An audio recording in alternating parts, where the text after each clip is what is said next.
Why do you not just disappear? The crystal champagne flute shattered against the mahogany doorframe, missing my head by mere inches.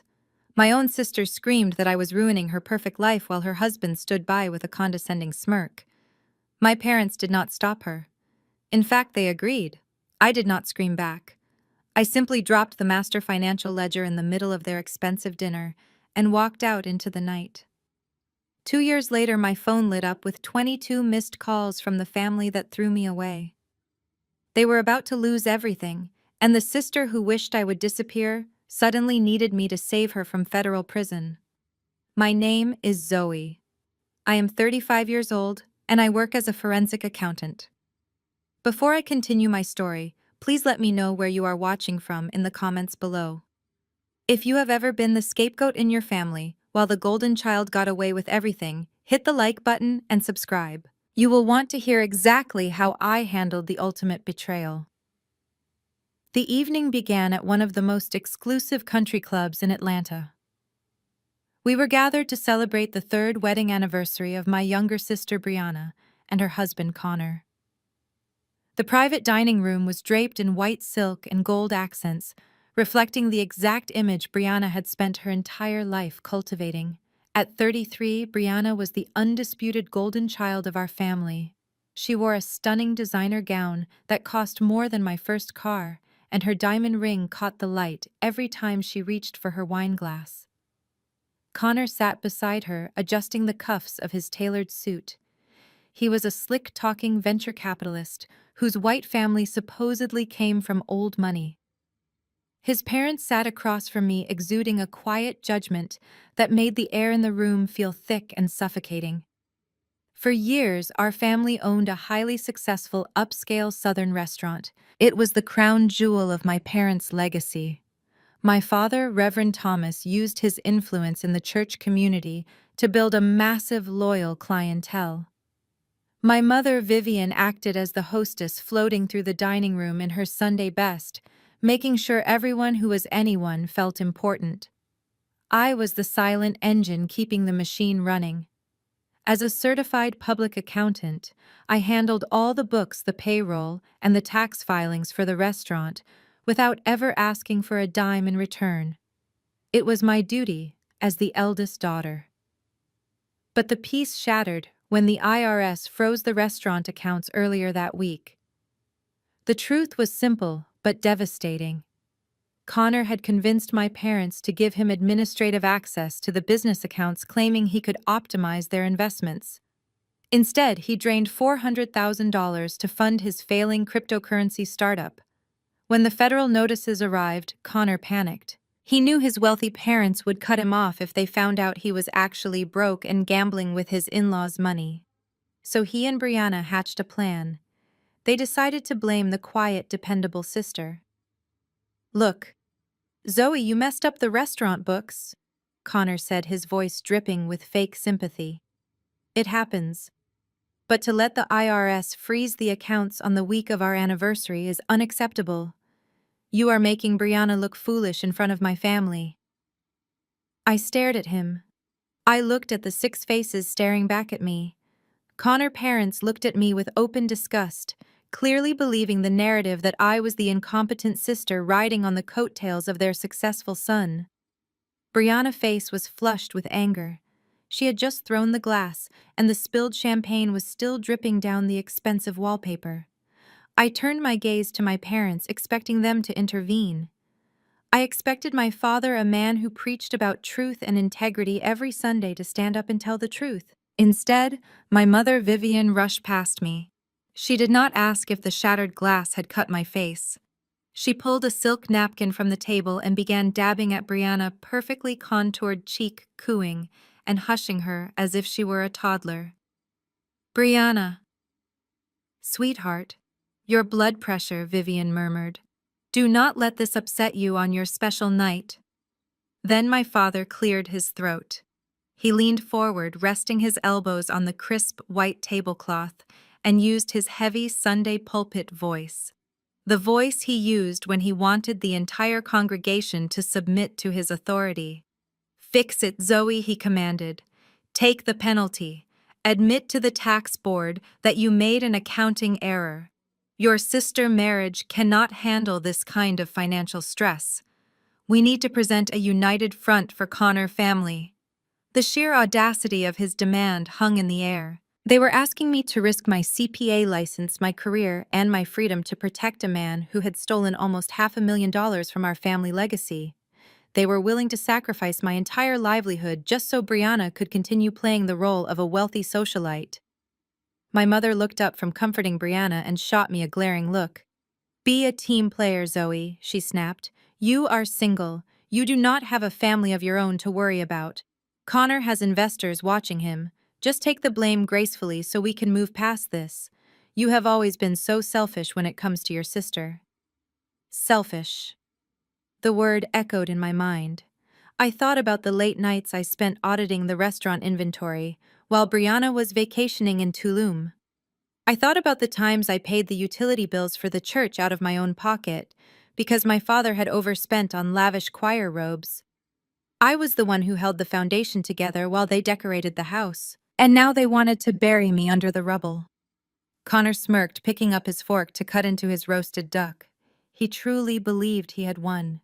He believed that the dynamic of our family was so rigidly set that I would simply bow my head and absorb the blow as I had done my entire life. He thought my silence was submission. I did not cry. I did not raise my voice. The burning sensation in my chest crystallized into pure absolute clarity. I reached into my leather tote bag and pulled out the heavy-bound master ledger for the restaurant. It contained every bank statement, every wire transfer, and every forged authorization Connor had submitted to the bank. I stood up slowly, smoothing the front of my dress. I walked over to Connor, end of the table. He looked up, a flicker of confusion crossing his arrogant face. Without a single word, I dropped the heavy ledger directly into the center of his plate. Gravy and duck fat splattered all over his pristine white shirt and the expensive tablecloth. "Hey," Connor shouted, jumping back and knocking his chair over. "What is wrong with you? I am not fixing anything," I said, my voice dead calm and perfectly steady. "The evidence of every dollar you stole is in that book. Explain it to the IRS yourself." My father stood up, his face turning a deep shade of purple. "Zoe, Elise, do not walk away from this table," he bellowed. I reached into my pocket and pulled out the brass key to the family home, the house I had helped pay the mortgage on for the last 5 years. I tossed it onto the table where it clattered against the fine crystal. "Brianna wanted me to disappear," I said, looking directly into my mother's shocked eyes. "Consider her wish granted." I turned around and walked out of the private dining room. The heavy oak doors swung shut behind me, cutting off the sound of Brianna screaming and Connor cursing. The cool night air hit my face as I stepped out into the country club parking lot. I did not look back. I got into my car, started the engine, and drove away from the only family I had ever known. I initiated an immediate and absolute no-contact rule. I changed my phone number, I moved my financial accounts, and I relocated to Chicago to build my own forensic accounting firm. I thought I was done with them forever. I thought the severed ties would finally give me peace. I was wrong. 2 years later, they would drag me back into their mess. But this time, I would not be the scapegoat. I would be the architect of their downfall. The dining room descended into a heavy, suffocating silence after Connor threw his baseless accusation at me. The spilled champagne from the glass Brianna had hurled was still pooling on the rich mahogany floor, but nobody was looking at the mess. Every pair of eyes in that private country club room was fixed on me. I stood there feeling the familiar weight of being the family scapegoat pressing down on my shoulders. I waited for the inevitable defense that any normal parents would offer their child. I waited for my father to use his booming voice to demand the truth. I waited for my mother to rush over and check if the flying crystal had cut my face. Neither of those things happened. Instead, my mother Vivian let out a soft, dramatic gasp and rushed straight toward Brianna. She completely bypassed me, her silk dress brushing against my leg as she hurried to comfort the sister who had just committed an act of violence. Vivian pulled a monogrammed napkin from the table and began dabbing at Brianna's perfectly dry face. My mother murmured soothing words telling Brianna to breathe and to remember her blood pressure. She treated a 33-year-old woman throwing a violent tantrum like a fragile porcelain doll that had just been victimized. It was the same dynamic I had endured since childhood. Brianna could burn the house down, and my mother would blame me for handing her the matches. I shifted my gaze to my father, Reverend Thomas. He was sitting at the head of the table, a position he demanded in every setting. He had built his entire identity around being the moral compass of his community. His sermons were heavily attended, and he rubbed shoulders with local politicians and wealthy business owners. Yet in his own family, he was a coward who worshipped at the altar of social standing. Right now, his eyes were darting nervously toward Connor parents, who sat frozen on the other side of the table. They were wealthy, white, and well-connected in high society. My father had spent the last 3 years bending over backward to prove that our family was worthy of their presence. The thought of them witnessing a financial scandal involving his restaurant was clearly tearing him apart. Thomas cleared his throat. The sound echoed of the quiet room, signaling that the Reverend was about to deliver a verdict. He folded his hands tightly on the table and looked at me with an expression completely devoid of paternal warmth. His eyes were cold, calculating, and deeply unfair. "Zoe," he began, his voice dropping an octave into that practiced authoritative tone he used to reprimand sinners from the pulpit. "We are all adults here. There is no need for this to escalate into a scene. We have guests." He gestured subtly toward Connor parents who were watching the spectacle with thinly veiled disgust. My father was actually more concerned about their judgment than the fact that my brother-in-law had just stolen $400,000 and blamed it on me. "The restaurant is the pillar of our community," my father continued. "It represents the hard work and the respectable image of our family.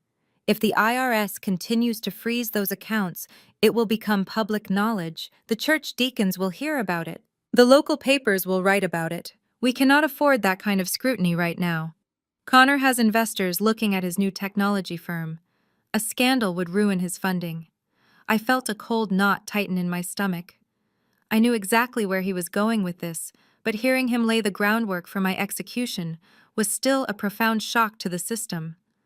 Therefore, my father said, leaning forward, so his face was illuminated by the crystal chandelier above, "You need to take responsibility for this accounting error. You need to contact the federal tax board tomorrow morning and formally admit that you mismanaged the funds. We will pay the penalty fees quietly, but you must put it on your professional record that the missing money was a result of your negligence." I stared at him, unable to process the magnitude of his demand. He was not just asking me to take the blame for a broken vase or a dented car bumper. He was demanding that I commit career suicide. As a certified public accountant, my entire livelihood depended on my professional integrity. Admitting to gross financial negligence involving hundreds of thousands of dollars would guarantee that my license would be revoked. I would lose my clients and my reputation. I would never work in finance again. "You are asking me to destroy my career," I said, my voice remarkably steady, despite the storm raging inside me. "You know Connor took that money. You know he diverted it to his failing startup. And you want me to lie to the federal government and lose my CPA license so he does not have to face the consequences of his own theft." Before my father could answer, my mother spun around from where she was coddling Brianna. Her eyes flashed with the kind of indignant anger she reserved only for me. "Do not speak to your father with that tone," Vivian snapped, her voice sharp and biting. "You are always so selfish, Zoe. Always thinking about your own little world while your sister is trying to build a family. You are a single woman. You do not have a husband to support or children to feed. You can easily find a job somewhere else, maybe do bookkeeping for a small shop. But Connor has a reputation to uphold. His family name carries weight." The sheer audacity of her words felt like a physical blow. She was reducing my entire life of hard work, late nights, studying, and professional achievements to a disposable hobby. I had built my career from the ground up without a single dollar of their help. I paid for my own college tuition by working double shifts while they bought Brianna a luxury car for her graduation. To my mother, my success was meaningless because I was not married to a wealthy man. I was just a utility, a tool to be used and discarded to ensure Brianna comfort. Brianna chimed in, her voice dripping with venom. It is the least you could do, Zoe. You have been jealous of my marriage since day one. You purposely messed up the books just to sabotage my anniversary week. Everyone knows it. Just sign the confession and stop being such a bitter person. I looked at Connor, who was trying to hide a triumphant smile behind his wineglass. He knew he had won the lottery with my family. He had found a group of people so desperate to maintain the illusion of high society acceptance that they would eagerly throw their own flesh and blood into the fire to protect a lying thief. My father nodded in agreement with Brianna, as if her absurd logic was the gospel truth. It is settled then, my father said, entirely dismissing my presence as a human being with rights. I will have the lawyer draft the confession letter tonight. You will sign it tomorrow morning before you go to work. If you refuse, you will no longer be welcome in our home or our congregation. You will be completely cut off. They really believed that the threat of losing them would break me. They had spent 35 years conditioning me to crave their approval, to work tirelessly behind the scenes for scraps of affection. They thought I would crumble at the thought of being exiled from the family. They fundamentally misunderstood who I had become. The toxic dynamics that had governed my childhood were laid bare in that dining room, and the final thread of obligation I felt toward them snapped completely. I did not feel fear or sorrow. I felt an overwhelming sense of liberation. The pulpit had made its decree, but I was no longer a member of their congregation. I stood up slowly, pushing my chair back against the thick carpet of the private dining room. The scraping sound cut through the tense silence. My mother flinched, expecting an apology. My father leaned back, crossing his arms, expecting submission. Connor simply smirked, taking a sip of his wine, confident that he had successfully manipulated the entire room. They were all waiting for me to break down, to cry, or to beg for their understanding. I did none of those things. The fear that had kept me tethered to them for 35 years was completely gone, replaced by a cold, calculating calm. I reached into my structured leather tote bag. My fingers brushed past my wallet and wrapped around the thick spine of the restaurant master ledger. I had spent 70 hours over the past 4 days meticulously auditing every single transaction. I had highlighted every unauthorized wire transfer Connor had made. I had flagged every fake invoice he created to funnel money into his failing crypto startup. I pulled the heavy book out and held it in both hands. The leather cover was worn, a testament to the years I had spent keeping my family business afloat while they took all the credit. "What are you doing?" my father demanded, his pastoral authority wavering just a fraction. "Sit down, Zoe. We are not finished discussing your consequences." "We are absolutely finished," I said. My voice did not shake. It rang out clear and steady in the silent room. I walked around the edge of the large circular table, stopping right behind Connor's chair. He stiffened, turning his head to look up at me. His smirk faltered when he saw the dead expression in my eyes. Without hesitating, I lifted the heavy ledger and dropped it directly onto the center of the table, right on top of the massive silver platter holding the roasted duck. The impact was loud. Gravy duck fat and cranberry glaze splattered everywhere. Dark, greasy spots bloomed across Connor's pristine white shirt. The heavy book crushed the perfectly arranged garnish, sinking into the ruined meal. "Are you crazy?" Connor shouted, jumping out of his chair and frantically wiping at his expensive suit. He looked at the ruined fabric and then glared at me with pure hatred. "You stupid girl, look what you did. You need to fix this mess right now. You need to call the IRS tomorrow and fix my accounts." I looked at him and then pointed down at the gravy-soaked ledger. "The mess is all yours, Connor," I replied evenly.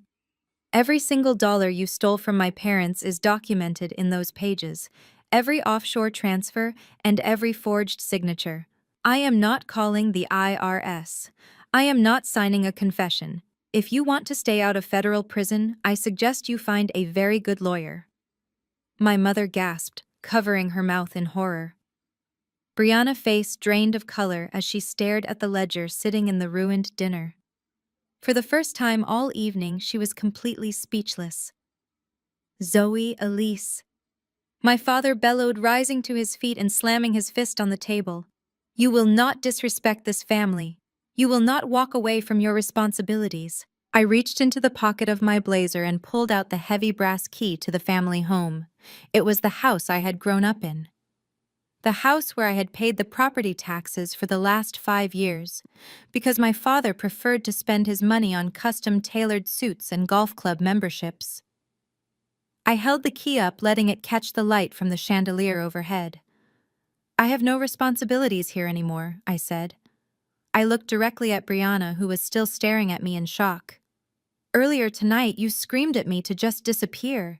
You told me I was ruining your perfect life. I opened my hand and let the brass key drop. It hit the hardwood floor with a sharp, metallic clatter that echoed through the room. Consider your wish granted, I told her.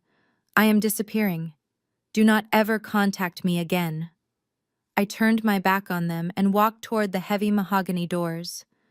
Connor yelled after me, his voice cracking with sudden panic as the reality of the situation finally hit him. He shouted that I could not do this, that they would sue me, that he would ruin my reputation. My father commanded me to stop in the name of God and family. I did not even break my stride. I pushed the doors open and walked out of the dining room, leaving their shouts trapped behind me. The country club lobby was quiet and peaceful. The soft jazz playing through the overhead speakers felt like a stark contrast to the war zone I had just left. I nodded politely to the valet as I handed him my ticket. When my car was brought around, I tipped him generously, slid into the driver's seat, and locked the doors. The moment the engine purred to life, I pulled my phone from my purse. I did not wait until I got home to cut the cord. I did it right there in the parking lot under the glow of the streetlights. I opened my banking app and instantly removed myself as a guarantor on the family credit accounts. I drafted a swift 2-sentence email to the restaurant bank, formally resigning as their certified public accountant and revoking all my authorizations. Finally, I opened my contacts. I blocked my father. I blocked my mother. I blocked Brianna. I blocked Connor. I deleted their numbers from my phone entirely. I put the car in drive and pulled out of the country club gates. As I merged onto the highway, the city lights of Atlanta blurred past my windows. For the first time in my life, my chest did not feel tight with anxiety about what my family would think of me.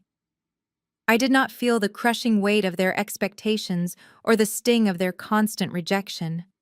I felt light. I felt powerful. That night, I packed my apartment.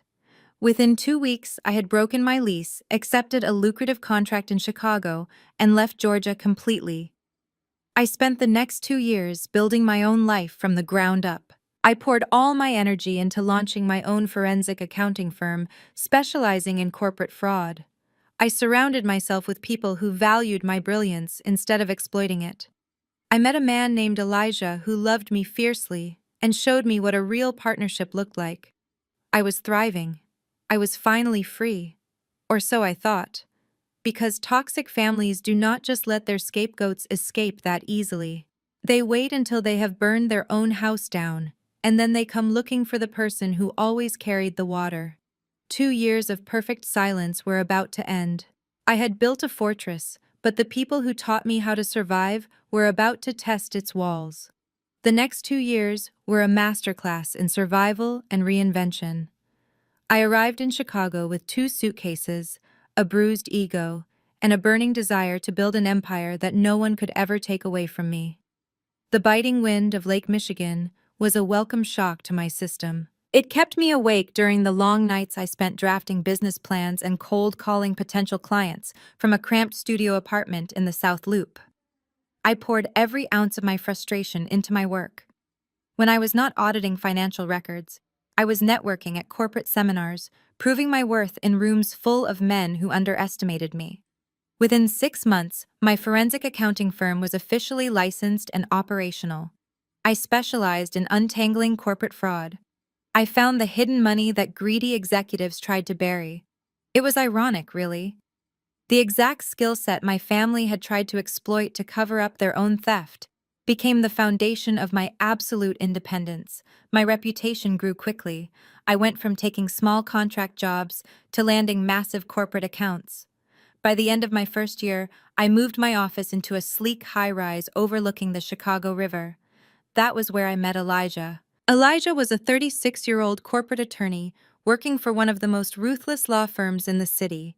We ended up on opposite sides of a massive embezzlement case. He was defending the corporation, and I was the independent auditor hired by the board of directors to find the missing funds. He was sharp, fiercely intelligent, and completely unbothered by my uncompromising nature. In fact, he thrived on it. When I presented my findings and completely dismantled his client's defense, Elijah did not get angry. He waited for me in the lobby after the meeting, bought me a cup of black coffee, and asked me out to dinner. Our relationship moved with an intense, purposeful speed. We understood each other perfectly. We were both black professionals who had clawed our way to the top of our fields. He respected my boundaries, and I admired his protective nature. Elijah was the kind of man who stood beside me, not in front of me. He celebrated my victories as if they were his own. Exactly 18 months after that first cup of coffee, he proposed. There was no grand public spectacle. It was a quiet Sunday morning in our shared penthouse. He handed me a cup of coffee and a velvet box, telling me that he wanted to spend the rest of his life building an empire with me. I said yes without a single hesitation. Planning the wedding was a seamless process until we hit the inevitable roadblock: the guest list. We were sitting at our kitchen island reviewing the final head count for our caterer. Elijah had his family coming from Detroit. He had listed his parents, his two brothers, and a handful of aunts and uncles. My side of the spreadsheet was completely blank, except for a few close colleagues and college friends. Elijah set his pen down and looked at me carefully. He knew the broad strokes of my past. He knew I had left Atlanta on bad terms and that I had cut off all contact with my family. But we had never discussed the exact details of the fallout. He respected my silence, but as our wedding day approached, his protective instincts kicked in. "Zoe," he said softly, reaching across the marble counter to take my hand. "We need to talk about your family. I know things ended terribly, but a wedding is a major life event. Are you absolutely certain you do not want to invite your parents? Even just your mother? People change in 2 years.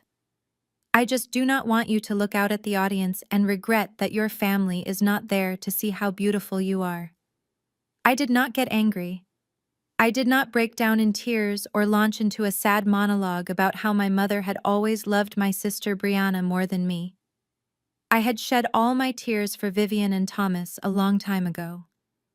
Instead, I gently squeezed Elijah's hand, stood up from the kitchen island, and walked into my home office. I opened my fireproof filing cabinet and unlocked the top drawer. I pulled out a thick manila folder labeled with my parents' last name. I walked back into the kitchen and slid the folder across the marble island toward my fiancé. "Read the top document," I told him, pouring myself a glass of sparkling water. Elijah opened the folder. His eyes scanned the crisp legal paper, and his brow furrowed in confusion. It was not a heartfelt letter or a diary entry. It was a formally drafted cease and desist order generated by a top-tier credit defense attorney in Atlanta. "What is this?" Elijah asked, looking up at me, his lawyer brain immediately recognizing the severe legal terminology. "That is my mother," I replied calmly, taking a sip of my water. About a year after I moved to Chicago, my credit monitoring service alerted me to a hard inquiry. Someone was trying to finance a $90,000 luxury car in my name at a dealership in Buckhead.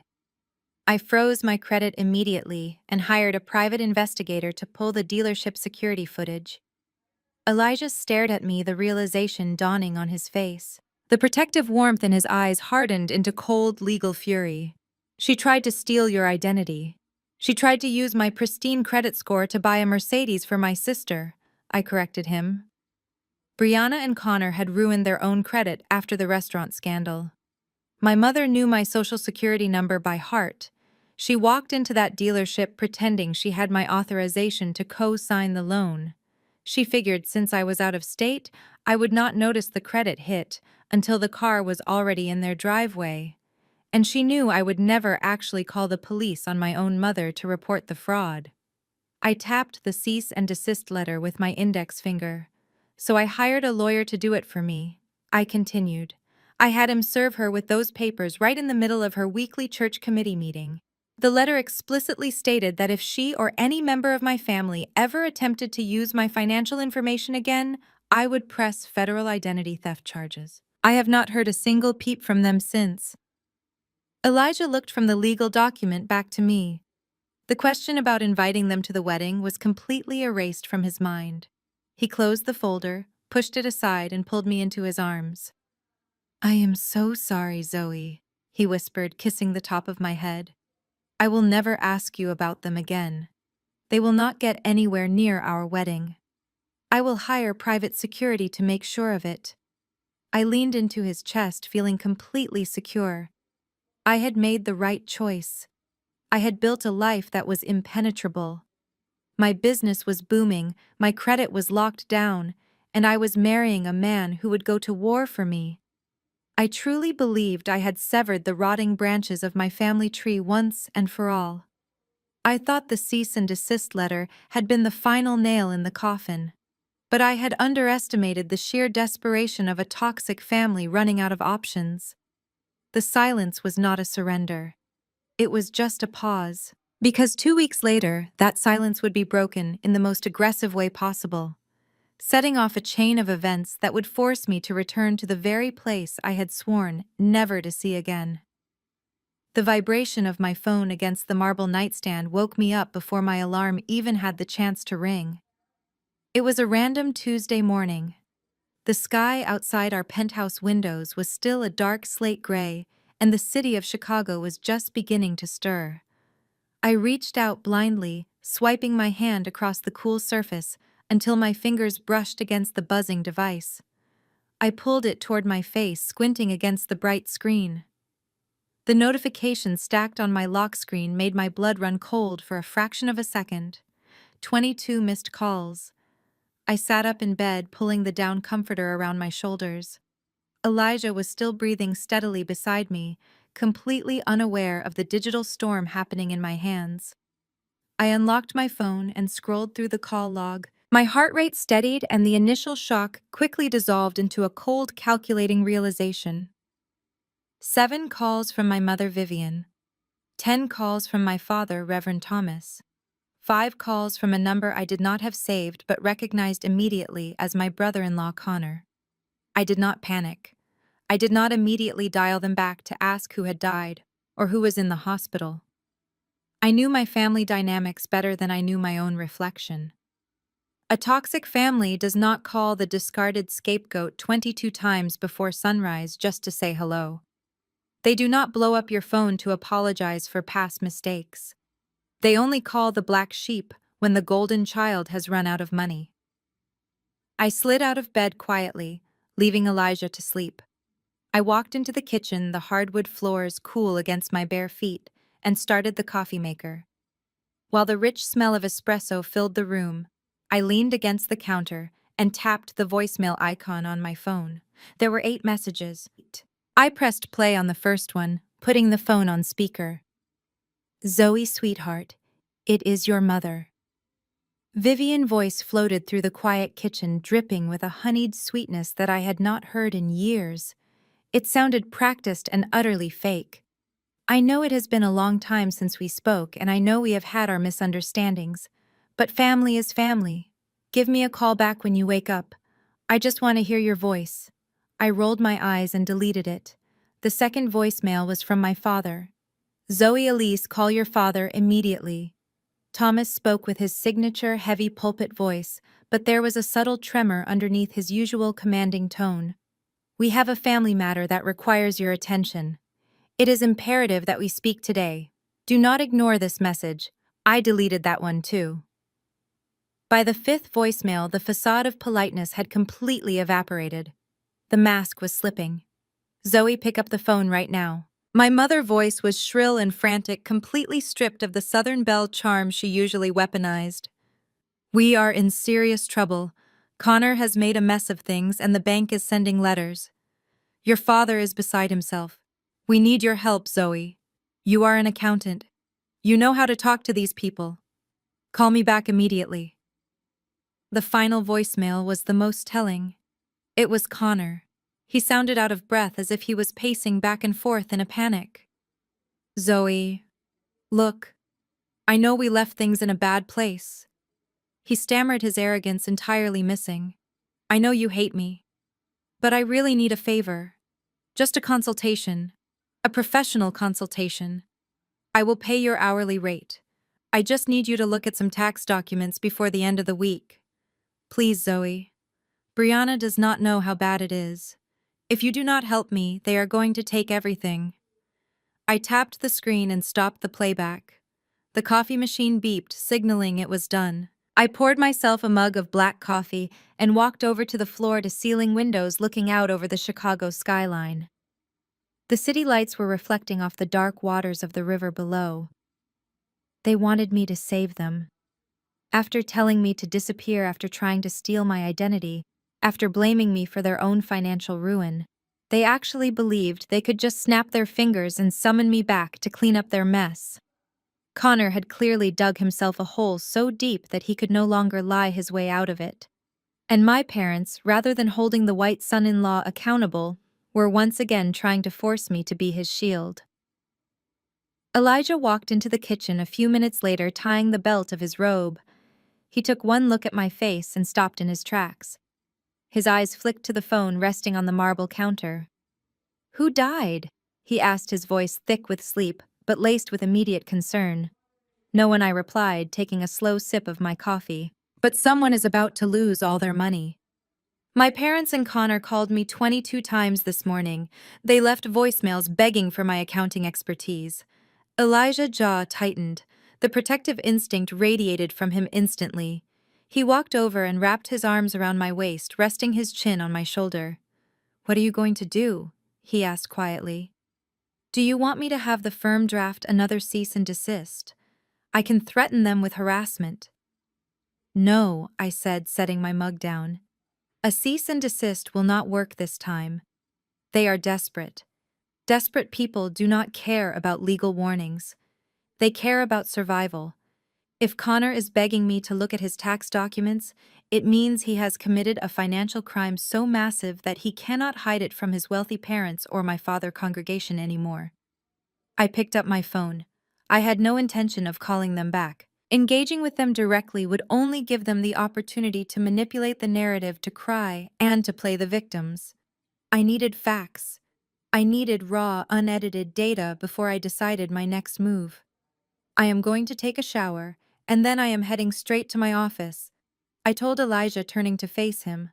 I am not going to return their calls. Instead, I am going to find out exactly what they are hiding. I walked down the hallway toward our master bathroom, leaving my phone on the kitchen counter. Let them panic. Let them sweat. For the first time in my life, I held all the power. I was not the terrified daughter desperate for their love anymore. I was a licensed forensic accountant with access to federal financial databases. If my family wanted me to look at their money, I was going to look at everything, and I was going to find every single skeleton they had buried. The hot water of the shower did little to wash away the disgust I felt, but it sharpened my focus. I dressed quickly in a tailored suit, grabbed my keys, and made the drive down the Kennedy Expressway toward the financial district. The morning traffic was heavy, but my mind was already racing miles ahead of the brake lights. When I arrived at my office, the floor was still mostly empty. I swiped my keycard at the glass doors, walked straight into my corner suite, and locked the door behind me. I did not bother turning on the overhead lights. The glow from my dual monitors was more than enough. As a forensic accountant, I had access to enterprise-level investigative software and federal financial databases that the average citizen did not even know existed. I sat down in my leather chair, cracked my knuckles, and began typing. I started with the most obvious target. I entered Connor's full legal name and his social security number, which I still had memorized from the years I spent filing his personal tax returns. The search results populated instantly, and the screen lit up with a sea of red flags. The financial ruin was staggering. Connor had not just failed at a single crypto startup. He had created a tangled web of 6 different shell companies, moving money between them in a desperate attempt to hide his mounting debts. But the shell companies were already collapsing. There were civil judgments against him from furious investors and notifications of frozen assets. But that was just the appetizer. I needed to know what he had done to my family. I opened a new tab and pulled up the property records for Fulton County, Georgia. I typed in the name of the church where my father had served as the senior pastor for over 2 decades. The church was the epicenter of our social standing in the Black community. It was the source of my father's pride and my mother's endless boasting. The database loaded the deed and my stomach dropped. A formal notice of default had been filed 3 months ago. The church was actively in the pre-foreclosure stage. Connor had somehow convinced my father to let him use the church property as collateral for a massive commercial loan. A loan he had completely defaulted on. The sanctuary, the pews, the community center, it was all about to be seized by a corporate bank. The betrayal was sickening. My father had jeopardized the spiritual home of hundreds of families just to bankroll his white son-in-law delusions of grandeur. But the worst discovery was yet to come. I typed in the address of the ancestral family home. We called it Big Mama House. My grandmother had spent her entire life working tirelessly, cleaning houses for wealthy families, just so she could buy that property free and clear. She had handed the deed to my parents with explicit instructions to keep it in the family forever. It was our only piece of true generational wealth. The property was supposed to be untouchable. When the current property records appeared on my screen, I felt a physical ache in my chest. There were 3 separate secondary mortgages taken out against Big Mama House over the last 2 years. The equity had been completely sucked dry. Connor had treated my grandmother's legacy like a personal ATM machine, draining every last cent of value to fund his lavish lifestyle with Brianna. And worst of all, there were 2 massive tax liens placed directly on the property by the Internal Revenue Service. The pieces of the puzzle slammed into place, forming a picture of absolute devastation. The IRS was not just auditing Connor. They were investigating him for federal tax evasion and wire fraud. The federal government was circling him like sharks in bloody water. Connor was not just looking at bankruptcy. He was staring down the barrel of a decade in a federal penitentiary. I leaned back in my chair, staring at the glowing screens. The sheer audacity of their 22 missed calls suddenly made perfect sense. They did not miss me. They did not want to reconcile. They were backed into a corner with the federal government holding the leash, and they needed a human shield. Connor was going down, and he knew it. But if he could present the IRS with a formally audited financial statement signed by a certified public accountant, claiming that the missing millions were simply the result of terrible bookkeeping rather than malicious embezzlement, he might be able to negotiate a plea deal and avoid prison time. They did not need a sister or a daughter. They needed a licensed fall guy. They wanted me to sign my name to fraudulent backdated documents.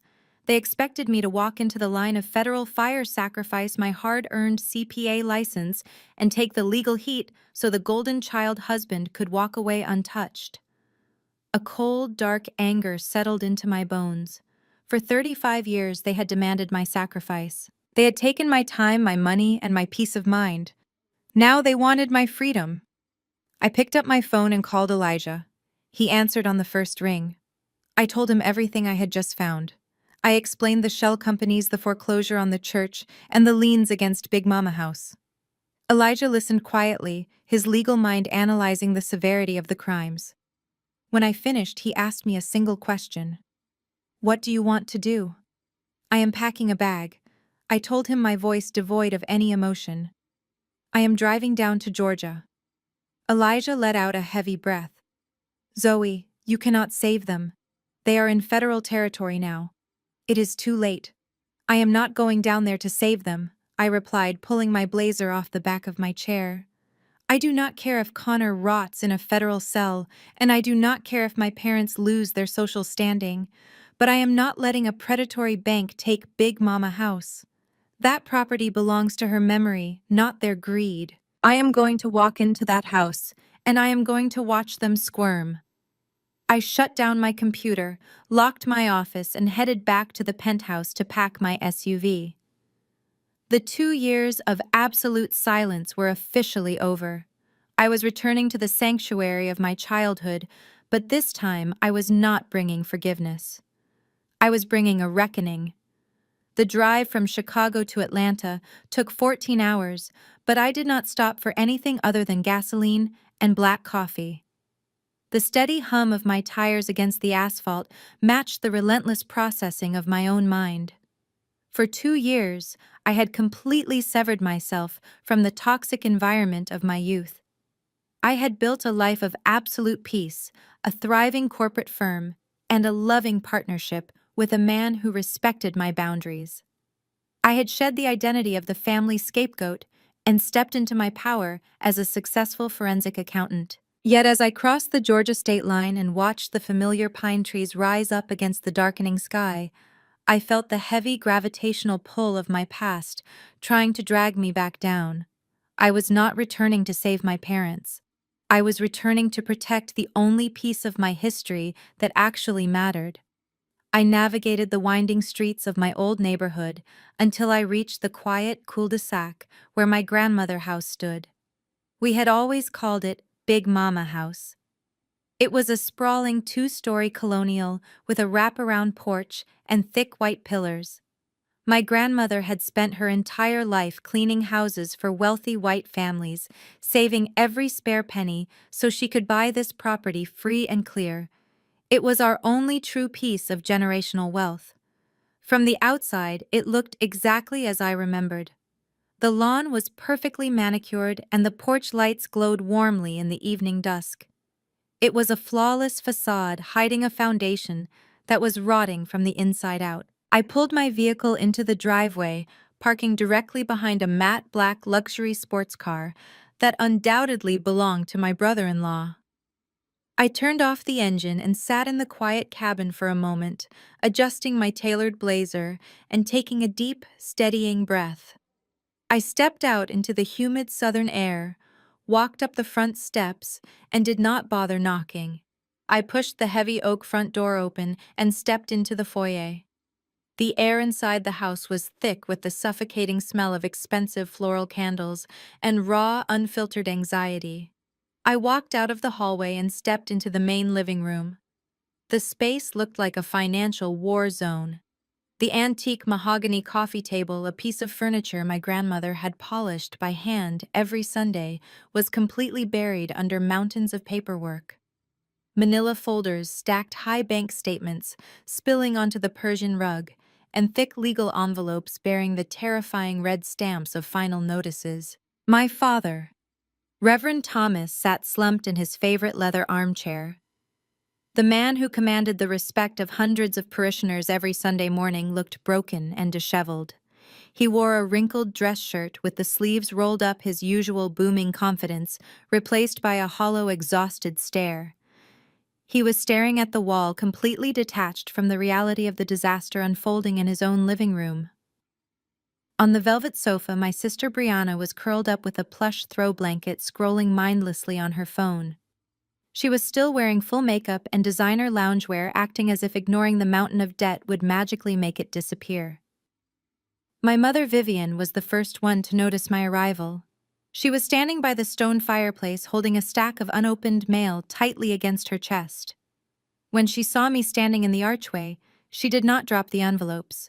She did not rush over to hug the daughter she had not seen or spoken to in 2 years. She did not even ask if I had a safe drive down from Chicago.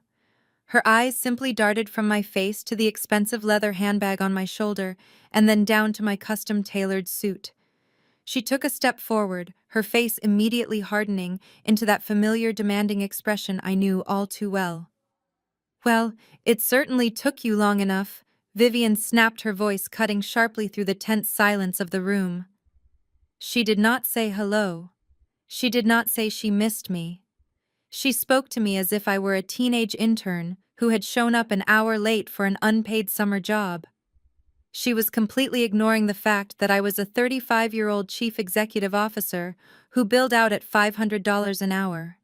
In her mind, I was still just Zoe the scapegoat, the invisible workhorse whose only purpose was to clean up the messes the rest of them made. "Put your bag down in the hallway and come look at this mess," Vivian commanded, pointing a manicured finger toward the ruined coffee table.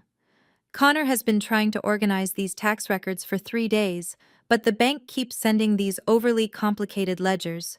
We need you to sort through them right now and figure out which charges we can dispute.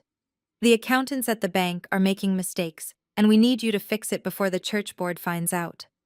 I stood in the entryway, completely unfazed by her aggressive greeting. The sheer entitlement radiating from her was almost breathtaking. She was standing in my grandmother's house, a house that had been secretly mortgaged to the brink of federal foreclosure, and she was casually ordering me to fix it as if I were being asked to sweep the kitchen floor. I slowly took off my sunglasses and folded them, placing them securely into my handbag. I did not move toward the coffee table. I did not drop my bag. I simply looked at her, letting the silence stretch out until it became deeply uncomfortable. "Are you deaf?" Vivian hissed, taking another step toward me. "We are dealing with a massive crisis here, Zoe. Your father is under an immense amount of stress, and Brianna has been crying all morning because her credit cards were declined.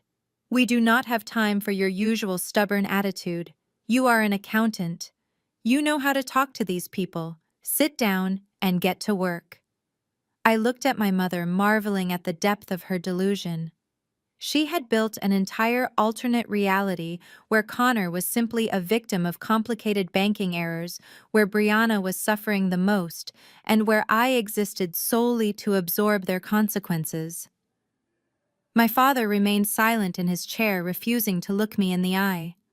The great spiritual leader of the community was hiding behind his spoiled daughter and his manipulative wife. "I am not here to sort your mail," I said, my voice dangerously low and perfectly steady. "I am not your secretary, and I am certainly not your unpaid intern." Vivian's face flushed with instant rage. "How dare you speak to me that way under this roof?" she spat. "We are your family. We need your help, and you walk in here acting like you are better than us. You owe us your expertise after abandoning your sister for 2 years." I did not raise my voice.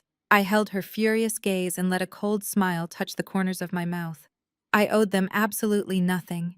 And as I watched Connor walk into the room carrying another stack of fraudulent papers, I knew it was time to show them exactly how little power they had left.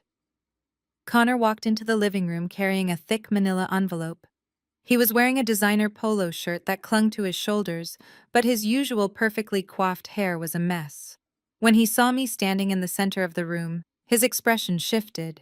The panic in his eyes was quickly buried under a thick layer of that signature arrogant entitlement he used to navigate the world. He tossed the envelope onto the coffee table, sending a few loose papers fluttering to the floor.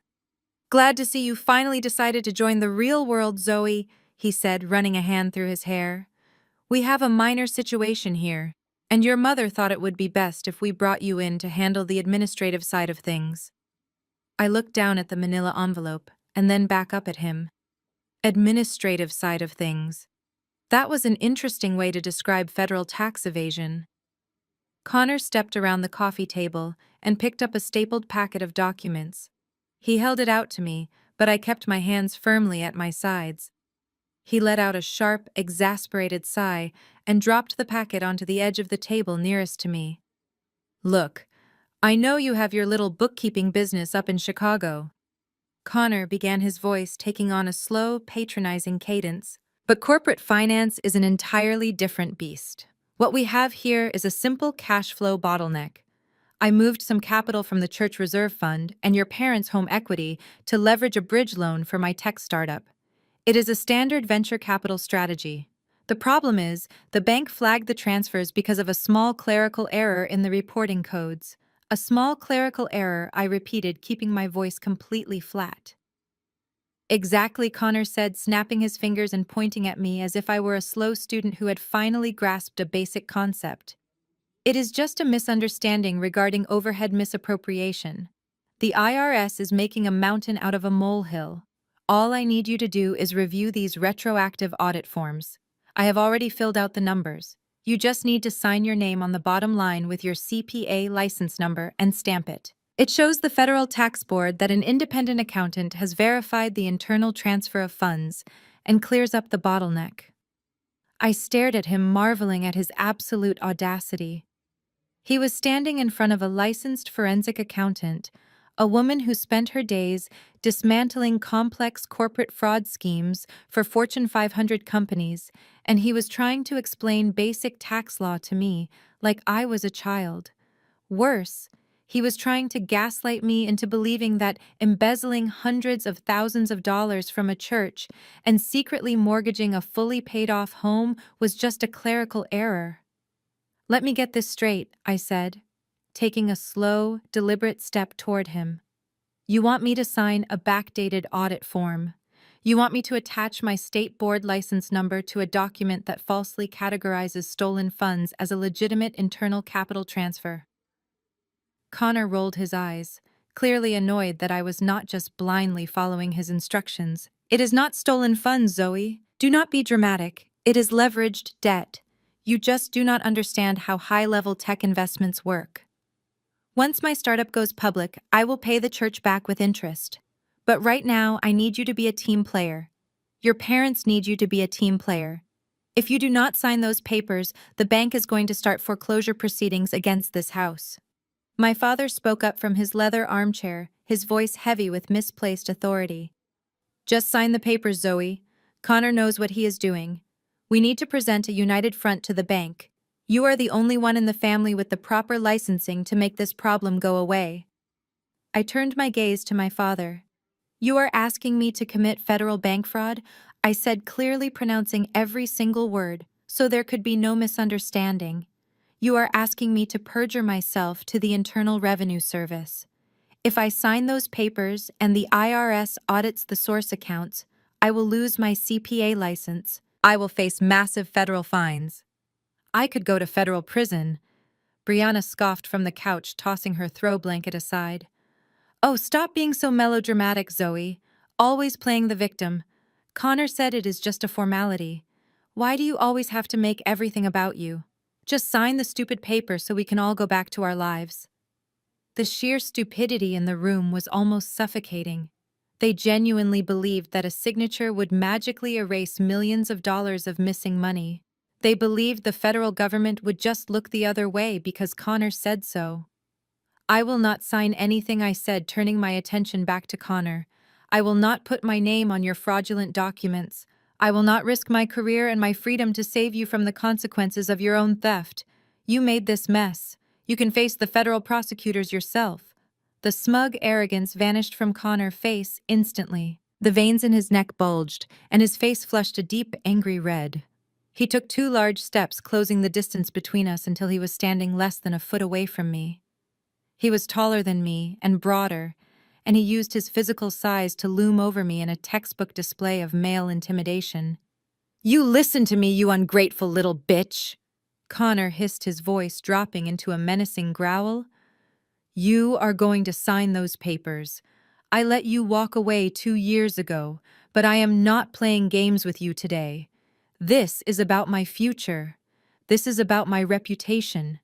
You owe this family, and you are going to do exactly what I tell you to do." He raised his hand slightly, as if he was going to grab my arm or shove me backward. A lesser woman would have taken a step back. A lesser woman would have lowered her eyes or flinched under the threat of physical violence. I did not flinch. I did not move a single inch. I tilted my head up, maintaining direct, unbreakable eye contact with him. My heart rate did not even spike. After dealing with aggressive millionaire executives in Chicago boardrooms, a desperate broke man in a polo shirt was absolutely nothing to me. "If you touch me," I said, my voice dropping to a whisper that was colder than ice, "I will have you arrested for assault before you even have the chance to be indicted for tax evasion. Step back, Connor. Now!" He hesitated, his chest heaving as he stared into my eyes. He was looking for fear. He was looking for the timid, obedient sister-in-law he remembered from 2 years ago. But that woman was dead. All he found was a titanium wall. Slowly, reluctantly, Connor took a step back, his hands clenching into tight fists at his sides. I had won the physical standoff, but the war in that living room was far from over. I watched as Connor retreated to the other side of the coffee table. The air in the room was thick with tension, but I was completely in my element. I reached into my leather tote bag and pulled out my iPad. My father had always loved showing off his expensive electronics, which meant the massive smart television mounted above the stone fireplace was equipped with the latest wireless casting technology. I tapped the screen of my tablet swiped down and mirrored my display directly to the television. The screen flickered for a second before replacing the generic landscape screensaver with a stark white spreadsheet. The font was large, crisp, and completely undeniable. "What are you doing?" my father asked, his voice trembling slightly as he sat forward in his leather armchair. He squinted at the glowing numbers on the screen. "I am doing the administrative work you requested," I said smoothly, walking over to stand next to the television like I was giving a corporate presentation. "But instead of signing fraudulent documents, I am going to show you exactly where the money went." I tapped the screen, expanding the first row of data. "Let us start with the Church Reserve Fund," I said, my voice projecting clearly across the room. Connor claimed he moved capital for a bridge loan. That is a lie. On October 14th of last year, Connor authorized a wire transfer of $85,000 directly from the congregation tithing account. But it did not go to a tech startup. It went to a shell company registered in the Cayman Islands under his middle name. I swiped to the next slide. A scanned copy of the wire authorization appeared complete with Connor digital signature. 2 months later, I continued ignoring Connor, panicked, breathing behind me. He transferred another $120,000. This time, it was drained straight from the church building maintenance fund. You know, the money the congregation raised to fix the leaking roof in the sanctuary. That money was routed through 3 different holding accounts before landing in a private offshore trust. Brianna sat up on the couch, her jaw dropping. "Connor, what is she talking about?" she demanded, her voice shrill. "You told me the church loan was just a formality." "Shut up, Brianna." Connor snapped, his face pale and slick with sweat. "She is manipulating the data. She is trying to frame me because she hates us." I did not even look at him. I just kept swiping. "And then we have Big Mama House," I said, pointing to the third document on the screen. "It was a secondary mortgage agreement. My grandmother left this house to you completely paid off. But Connor convinced you to sign over the equity. He took out 3 separate loans against this property, totaling $300,000. He blew it all to keep his shell companies afloat. He has not made a single payment in 6 months. That is why the bank is threatening foreclosure. There is no clerical error. There is no misunderstanding. Your golden son-in-law stole over $500,000 from you and from the church." The living room descended into a stunned, suffocating silence. The glowing spreadsheet illuminated the horror on my father's face. He stared at the screen, his mouth slightly open, unable to process the magnitude of the betrayal. He had trusted Connor implicitly, because Connor was white wealthy and supposedly possessed the financial acumen my father desperately wanted to be associated with. Now the raw, undeniable proof of his theft was displayed in high definition. I waited for the explosion. I waited for my father to rise from his chair and throw Connor out of the house. I waited for my mother to scream at the man who had destroyed her mother's legacy. But the explosion never came. Instead, my mother Vivian took a deep breath, smoothed the front of her expensive skirt, and turned toward me with a look of profound annoyance. "Well," Vivian sighed, waving her hand dismissively at the television. "He made a bad investment, Zoe. There is no need to stand there and crucify him." I froze. The cold calculation in my mind short-circuited for a fraction of a second. I stared at her, genuinely wondering if I had heard her correctly. "A bad investment," I repeated, my voice rising in disbelief. "Mom, he embezzled church funds, he forged documents, he took out secret mortgages on Big Mama House. It is federal wire fraud. Keep your voice down, Vivian hissed, glancing nervously toward the front windows as if the neighbors could hear us. Connor is an entrepreneur. Entrepreneurs take risks. Sometimes those risks do not pan out. You are acting like he did this maliciously. He was trying to build wealth for his family, for your sister. I looked at my father expecting him to intervene. He was the pastor. He was the man responsible for the church money. But Thomas just buried his face in his hands, letting out a long, weary sigh. He was actually going along with her twisted logic. He was too terrified of the scandal to hold Connor accountable. He was under a lot of pressure, my father mumbled from behind his hands. The tech market is volatile.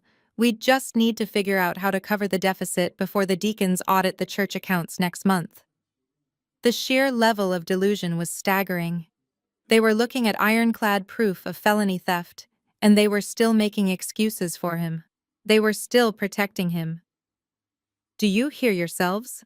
I asked, the cold anger returning to my voice sharper than before. He stole from you. He stole from the people who sit in your pews every Sunday. And you are defending him. You are actually defending the man who is about to make you homeless.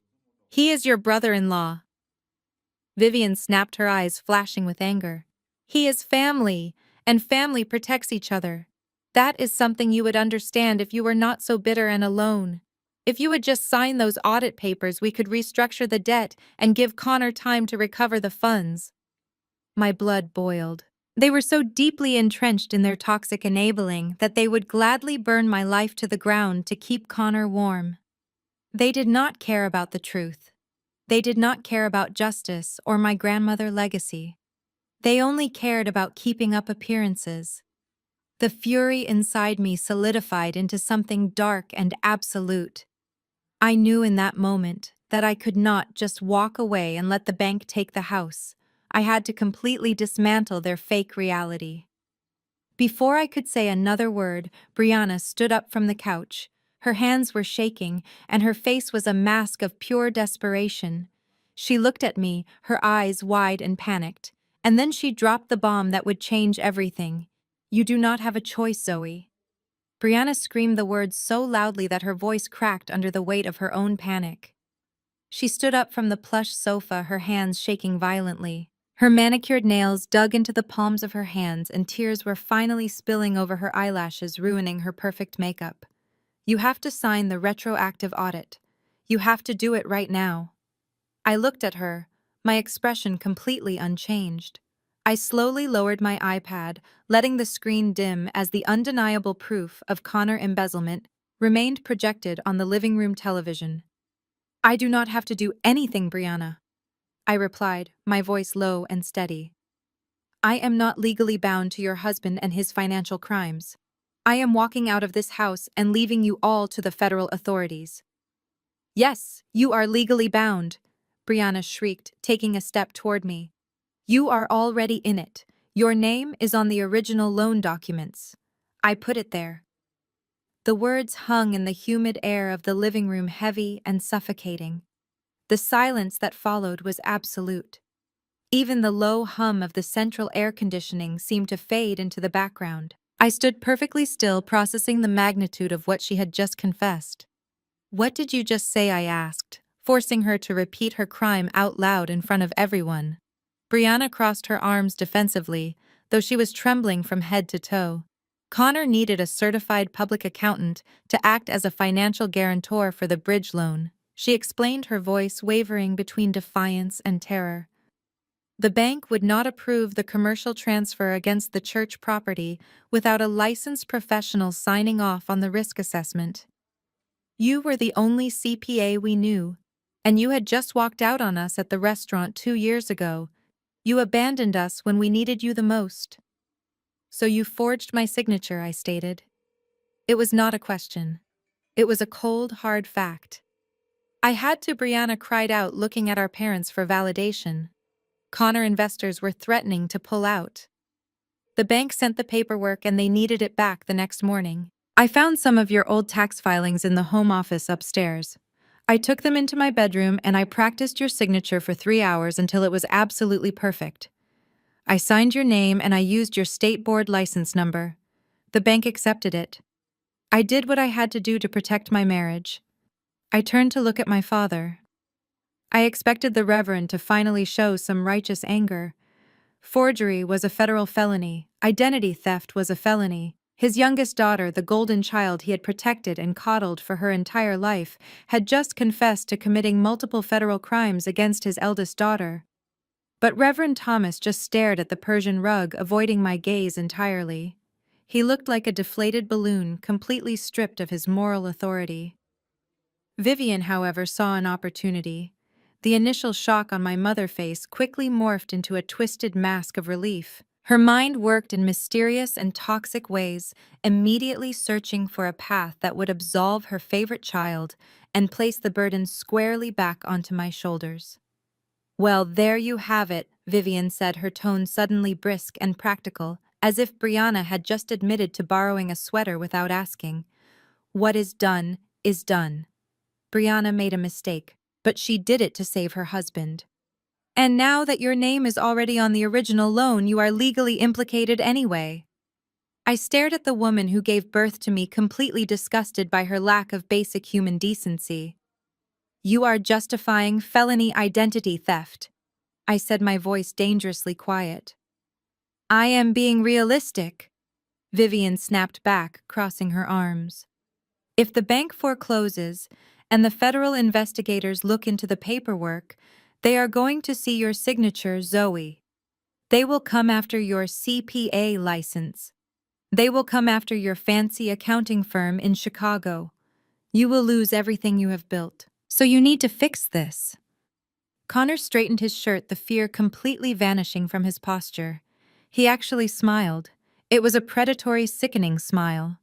He stepped away from the television and walked back to the coffee table, tapping his fingers confidently against the stack of fraudulent audit papers. "Your mother is right, Zoe," Connor said, his voice dripping with arrogance. "We are all in the same boat now. If I go down for bank fraud, you are coming down with me. The federal prosecutors will not care that Brianna forged your name. They will see your professional license attached to a defaulted commercial loan. Your career will be over. You will be facing federal prison time right next to me." He picked up a silver pen from the table and held it out toward me. "So you can either sign this retroactive audit and make the problem disappear for all of us," Connor continued, "or you can walk out that door and watch your precious independent life burn to the ground. Be a smart girl, Zoe. Sign the paper." The room went dead silent again. They were all watching me. They were waiting for the inevitable breakdown. For 35 years they had conditioned me to absorb their pain and panic. They expected my knees to buckle. They expected me to start hyperventilating, to cry, to beg for a way out. In their minds, I was backed into a corner with absolutely no escape route. The golden child had played her ultimate trump card, and I was supposed to fold. They expected the terrified scapegoat to grab the pen out of sheer self-preservation and do exactly what she was told. I stood perfectly still. Inside my mind, a million calculations were running simultaneously. As a forensic accountant, I knew exactly how federal banking laws worked. I knew the burden of proof required for wire fraud, identity theft, and falsifying corporate documents. I knew that bank documents required notarization, IP address tracking for digital submissions, and physical witness signatures. I knew that I could pull my own credit reports, location data, and flight records to prove I was in Chicago the day that loan was executed. Brianna thought she had trapped me in a burning building. What she did not realize was that she had just handed me the match to burn her entire life to the ground. I looked at Brianna, flushed, tear-stained face. I looked at Vivian, triumphant smirk. I looked at Connor, arrogant stance, and the silver pen he was holding out to me. They had completely underestimated the woman standing in front of them. They thought the threat of losing my career would make me compliant. But I had built my empire with my own two hands, and I knew exactly how to defend it against amateurs. I did not break down in terror. I did not reach for the pen. I did not shed a single tear. Instead, I smiled. It was a slow, cold, genuine smile that reached my eyes. It was the kind of smile that made the triumphant look on Connor's face falter immediately. The temperature in the room seemed to drop 10 degrees as they realized their ultimate weapon had just completely misfired. My smile completely unnerved them. The smug satisfaction on Connor's face melted away, replaced by a creeping sense of dread. Vivian uncrossed her arms and took a hesitant step back. They had expected me to fold under the pressure of the forged document. They had expected me to panic and beg for a way out. But they were about to learn what happens when you corner a forensic accountant who has absolutely nothing left to lose. "You really think a forged signature is a trap?" I asked, walking slowly back to the center of the room. "You think the federal government just looks at a piece of paper and calls it a day? Let me educate you on how modern banking investigations actually work." I pointed directly at Brianna, who shrank back against the plush fabric of the sofa. When a commercial bank executes a loan of that magnitude, they do not just file the paperwork in a cabinet. They log the IP address of the device used to submit the digital forms. They track the geographical location data of the electronic signature. I have my flight records, my credit card receipts, and the badge swipe logs from my office building in Chicago, proving I was 800 miles away on the exact day and time that document was signed.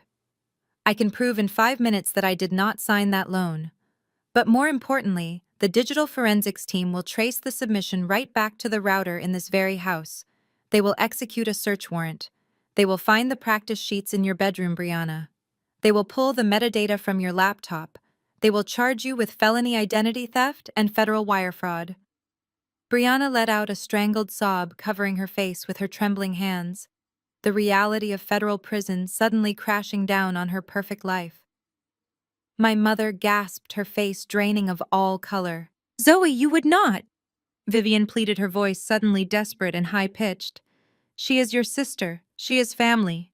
She would go to federal prison. She would lose everything. She put my name on a fraudulent loan to save her cheating husband." I shot back, my voice ringing with absolute clarity. "She was perfectly fine with me going to prison. Do not ever talk to me about sisterly loyalty again." I turned my attention to Connor, who was staring at me like I was a ghost. His arrogant posture had completely collapsed.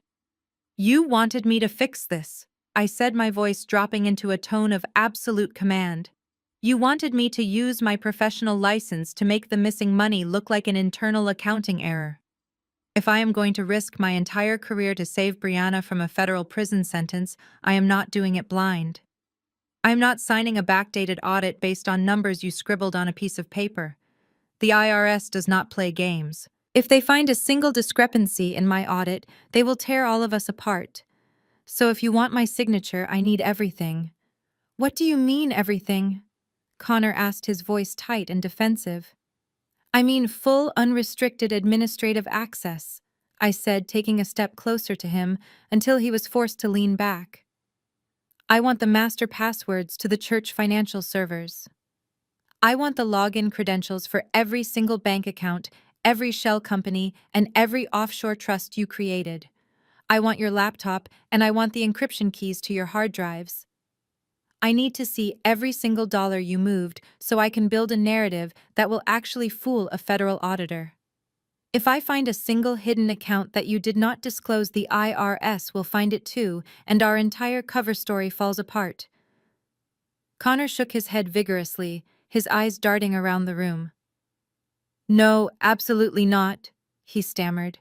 "That is highly classified proprietary information. You do not need access to my personal hard drives to audit the church reserve fund. I already gave you the numbers on that spreadsheet. Just use those." I let out a harsh laugh that echoed in the quiet room. "Proprietary information. You are a thief, Connor, not a tech visionary. You stole money from a church. You are asking me to orchestrate a massive financial cover-up to keep your wife out of jail. I am the only person standing between you and a fluorescent orange jumpsuit. So here are your two options. You give me the passwords right now and let me do my job, or I walk out that front door, get in my car, and drive straight to the FBI field office in downtown Atlanta." I will hand them the proof of the forged signature, and I will let them tear your entire life apart by morning. Connor's jaw clenched tightly. He looked at my father, hoping for backup. He was used to the Reverend bending over backward to accommodate him.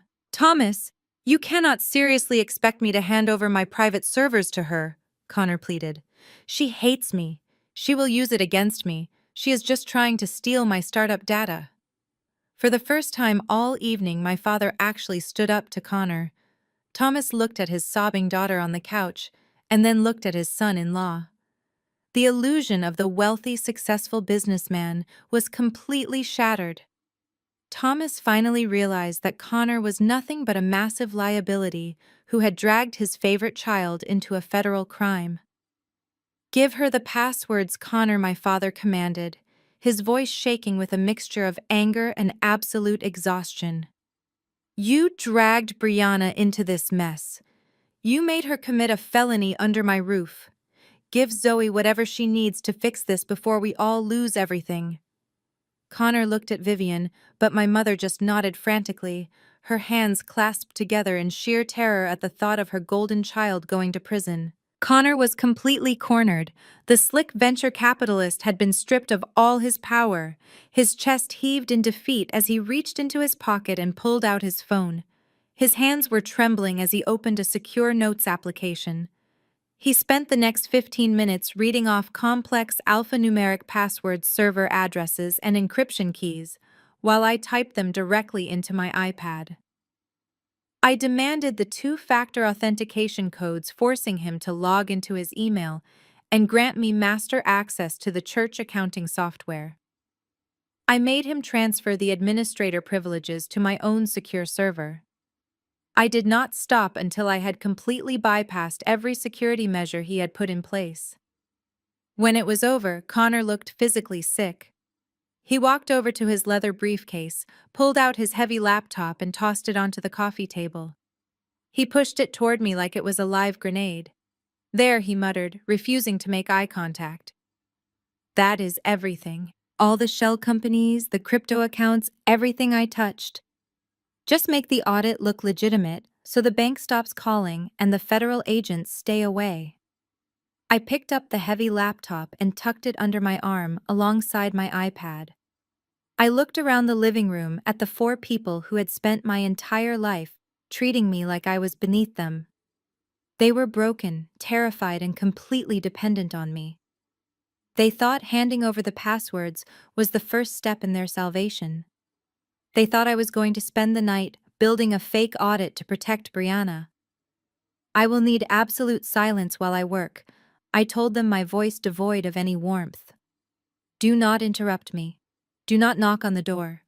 Do not ask me for updates. I am going into my old bedroom and I am locking the door. I turned and walked toward the staircase, leaving them sitting in the suffocating silence of their own making. As I climbed the wooden stairs, I felt the heavy weight of the laptop under my arm. It was not a burden, it was a loaded weapon. I had just gained unrestricted access to the deepest, darkest corners of Connor financial life. I had everything I needed to turn the forgery into the final nail in their coffin. I was not going to build a cover story. I was going to dig until I found the real truth. And I knew with absolute certainty that the rot went much deeper than a failing tech startup.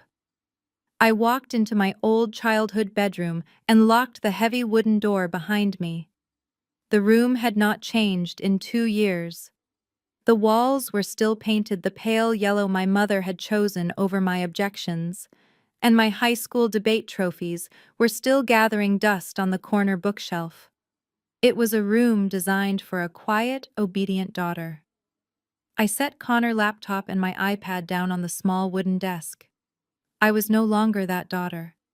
I cracked my knuckles connected to my secure Chicago server via a virtual private network and began the digital autopsy. For the first 3 hours, I simply mapped out the damage. I traced the money Connor had siphoned from the church reserve fund, routing it through 3 different shell companies before it landed in a high-yield offshore account. I documented the exact dates and amounts he had extracted from Big Mama House, watching the equity of my grandmother's life work, bleed out into a failed cryptocurrency venture. Connor was incredibly arrogant, but he was not exceptionally smart. His digital footprints were everywhere. He used the same variations of passwords for his secure servers, and he kept unencrypted spreadsheets labeled with obvious acronyms. But around 3 in the morning, the glowing screen revealed an anomaly that made me sit up straight. I was running a batch trace on the routing numbers associated with the commercial bank loans when a secondary property tax identification number flashed across my monitor. It was not the church. It was not Big Mama House. It was a residential property code. I opened a new search window and logged directly into the Fulton County Property Registrar. I typed in the identification number and hit enter. When the deed populated on the screen, my breath caught in my throat. It was the address of the house I was currently sitting in. My parents had paid off their primary residence 10 years ago. My father had even hosted a mortgage burning party in the backyard, inviting half the congregation to celebrate his financial prudence. But according to the county records, the house was no longer free and clear. 8 months ago, a massive secondary balloon mortgage had been taken out against the property for $450,000. The loan had been originated by the same predatory commercial lender Connor used for his tech startup. I pulled the digital signature logs. My parents' names were on the authorization forms, but the Internet Protocol address matched Connor's secure office network. He had either forged their signatures just like Brianna had forged mine, or he had buried the mortgage paperwork in a stack of investment documents and tricked them into signing away their own home. The sun was just beginning to rise, casting a pale gray light through the bedroom window. I did not feel exhausted. The adrenaline pumping through my veins was absolute.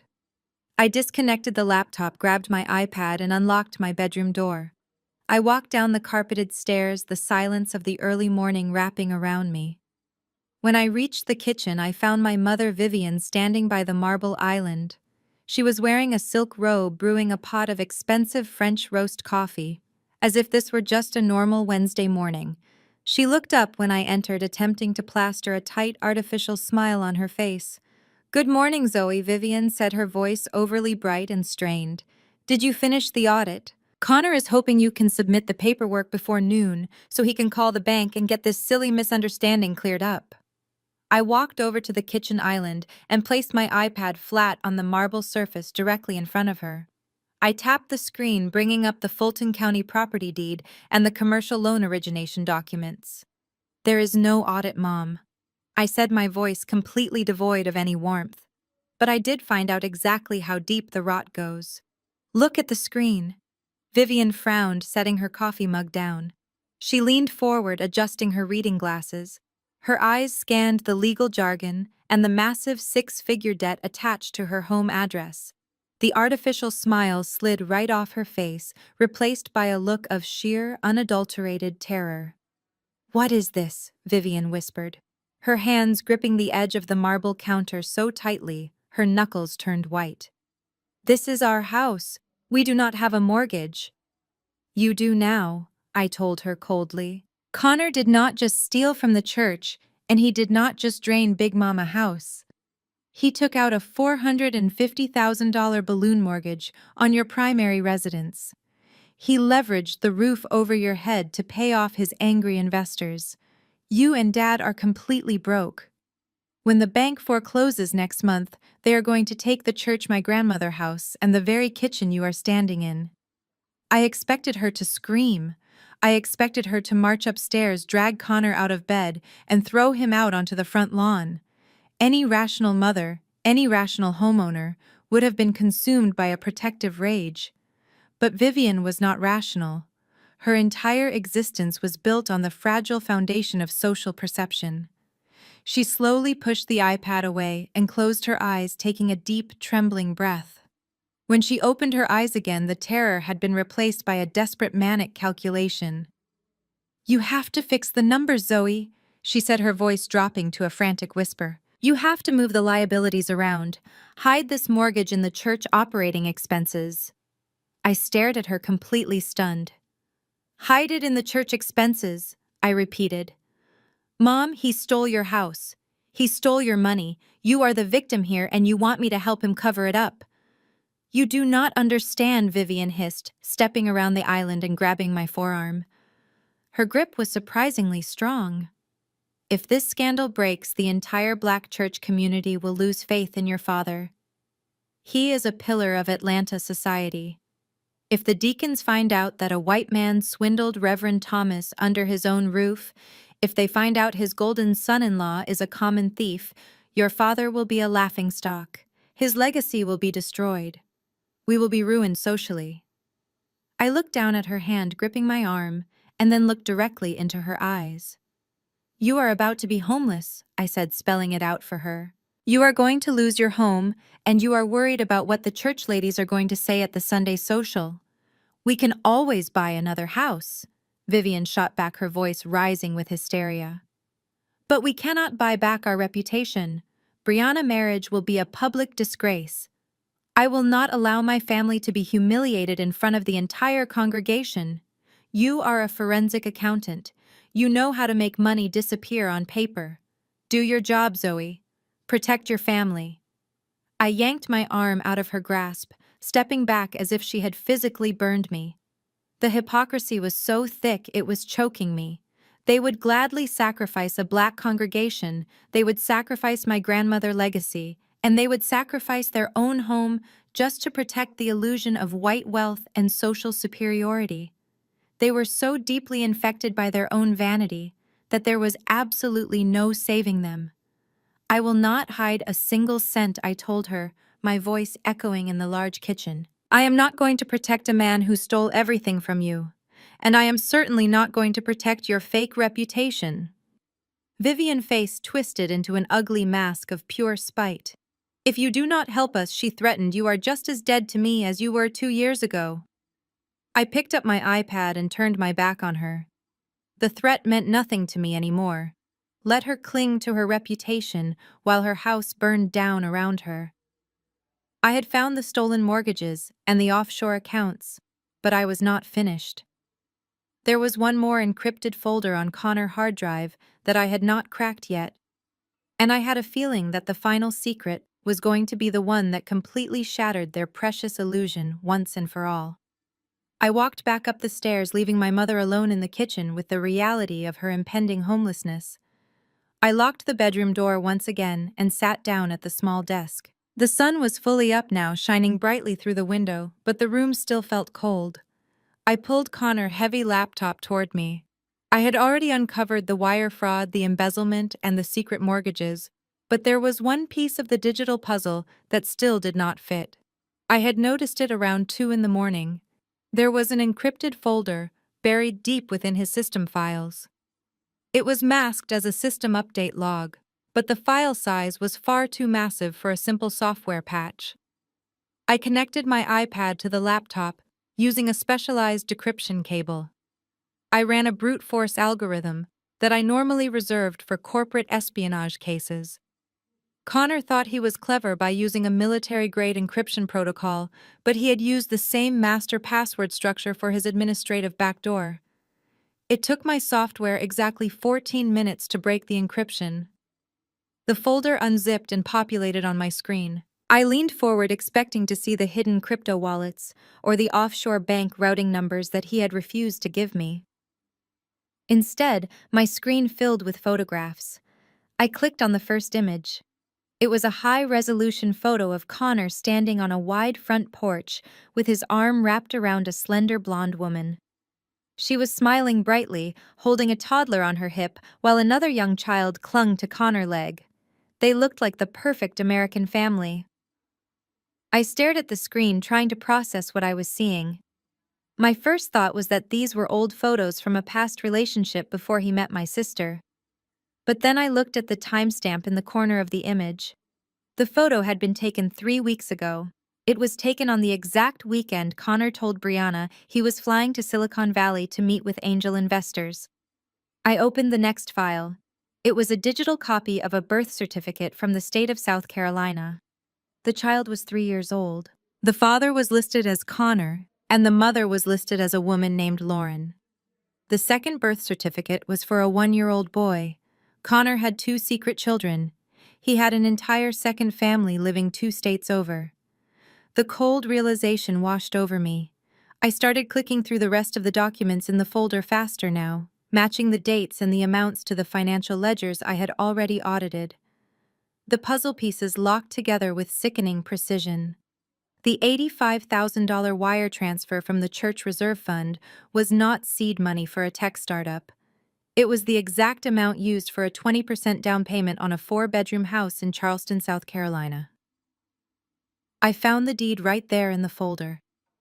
The property was held in a private trust with Lauren listed as the primary beneficiary. I pulled up the church maintenance fund ledger on my iPad and cross-referenced it with the bank statements inside the hidden folder. Every single month, Connor had been funneling $4,000 out of the congregation tithes. He coded the transactions as building repairs and landscaping services. But the money was going straight into a joint checking account he shared with Lauren. The church parishioners were unknowingly paying for his mistress' groceries, her utility bills, and the private preschool tuition for his secret toddlers. But the final blow was tracing the equity from my grandmother's house. Big Mama had scrubbed floors until her knees bled to secure that property. I watched the numbers flow from the secondary balloon mortgage Connor had tricked my parents into signing directly into a luxury car dealership in South Carolina. He had used my grandmother's legacy to buy his white mistress a brand new luxury SUV outright. He had used the remaining funds to finance lavish family vacations to the Bahamas with Lauren and the kids, while Brianna sat at home in Atlanta planning country club anniversary parties. Connor was not a failed tech entrepreneur. There was no startup. There was no cryptocurrency venture. It was all a massive elaborate lie designed to siphon generational wealth from a black family to fund a secret white family 2 states away. He had preyed on my father's desperation for social validation and my mother blind worship of his perceived status. He had bled them completely dry, and then he had the absolute audacity to demand that I use my professional license to cover his tracks and go to federal prison in his place. I leaned back in the wooden desk chair, my heart pounding a steady rhythm against my ribs. The sheer magnitude of his deception was breathtaking. He had destroyed my parents' financial future. He had stolen from the church community, and he had made a complete mockery of his marriage to Brianna. My sister had stood in that living room a few hours ago screaming that I was ruining her perfect life. She had forged my signature to protect a marriage that did not even exist. She had willingly committed a federal felony to save a man who was spending her inheritance on another woman. She treated me like garbage to defend a man who viewed our entire family as nothing more than an automated teller machine. I thought about the sheer entitlement it took for Connor to pull this off. He walked into a black church, shook my father's hand, and immediately began plotting how to drain the congregation dry. He moved into my grandmother's house and secretly mortgaged the roof over my parents' heads. He sat at our dinner table eating the food my family provided while secretly messaging a white woman 2 states away, promising her a life built entirely on stolen money. The absolute arrogance of his actions fueled a fire inside me that burned away any lingering exhaustion. I carefully dragged all the photos, the birth certificates, the mortgage deeds, and the bank statements onto my secure external hard drive. I made 3 separate digital backups.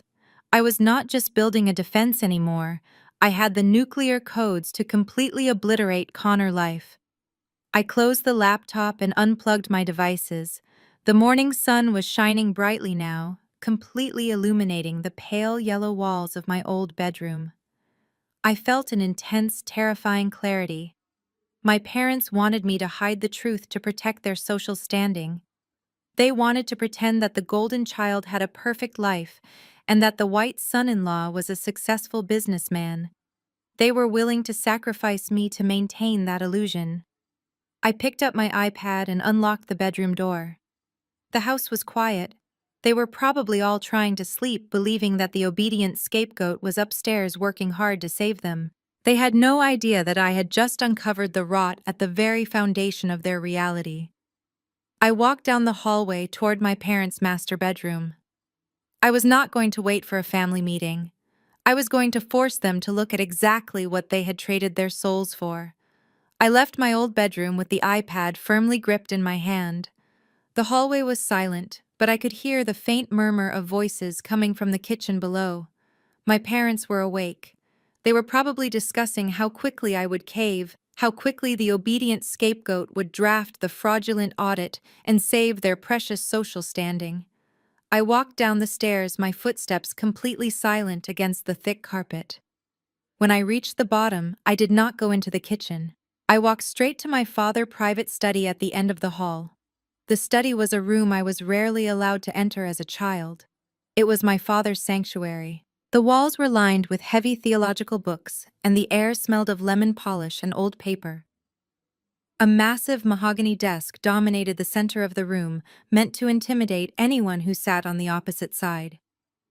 I stood in the doorway and called out to them. My voice was calm and even. I told them to come into the study immediately. My father Thomas appeared first, followed closely by my mother Vivian. They both looked exhausted, but there was a glimmer of hopeful anticipation in their eyes. They thought I had finished the paperwork. They thought I was going to hand them their salvation. They walked into the room and I stepped back, pulling the heavy oak door shut. I turned the brass lock until it clicked loudly in the quiet room. My mother frowned at the sound of the lock. "Why are you locking the door, Zoe?" she asked, her tone laced with her usual irritation. "Where are the audit papers? Connor is waiting upstairs." "There are no audit papers," I said, walking around the massive mahogany desk and taking my father's leather chair. I sat down and placed the iPad flat on the polished wood. "I told you I would find out exactly where the money went before I signed anything. I found it. I found all of it." My father stepped forward, resting his hands on the back of the guest chair.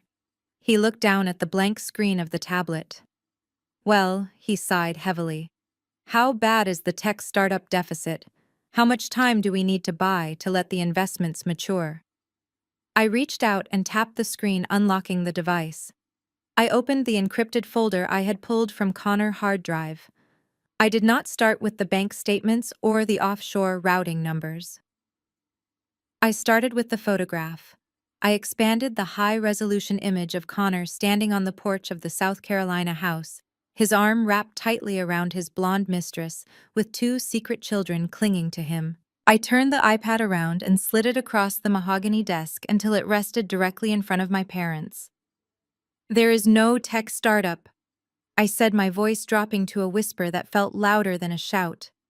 "There are no venture capitalists. Look at the screen. That is where the church tithes went. That is where the equity from Big Mama House went. He bought them a 4-bedroom house in Charleston. The little boy is 3 years old. The baby is 1. He has been funding an entire second family with your money." I leaned back in the heavy leather chair and waited for the explosion. I braced myself for the raw, unfiltered wrath of a father discovering that his daughter had been betrayed. I expected Thomas to roar. I expected him to sweep the iPad off the desk, to storm upstairs and drag Connor out of the bed by his throat. I expected Vivian to scream, to break down in tears of righteous fury for the golden child she had protected her entire life. I expected them to finally wake up from their delusion and protect Brianna. But the explosion never came. Instead, the study descended into a terrifying, suffocating silence.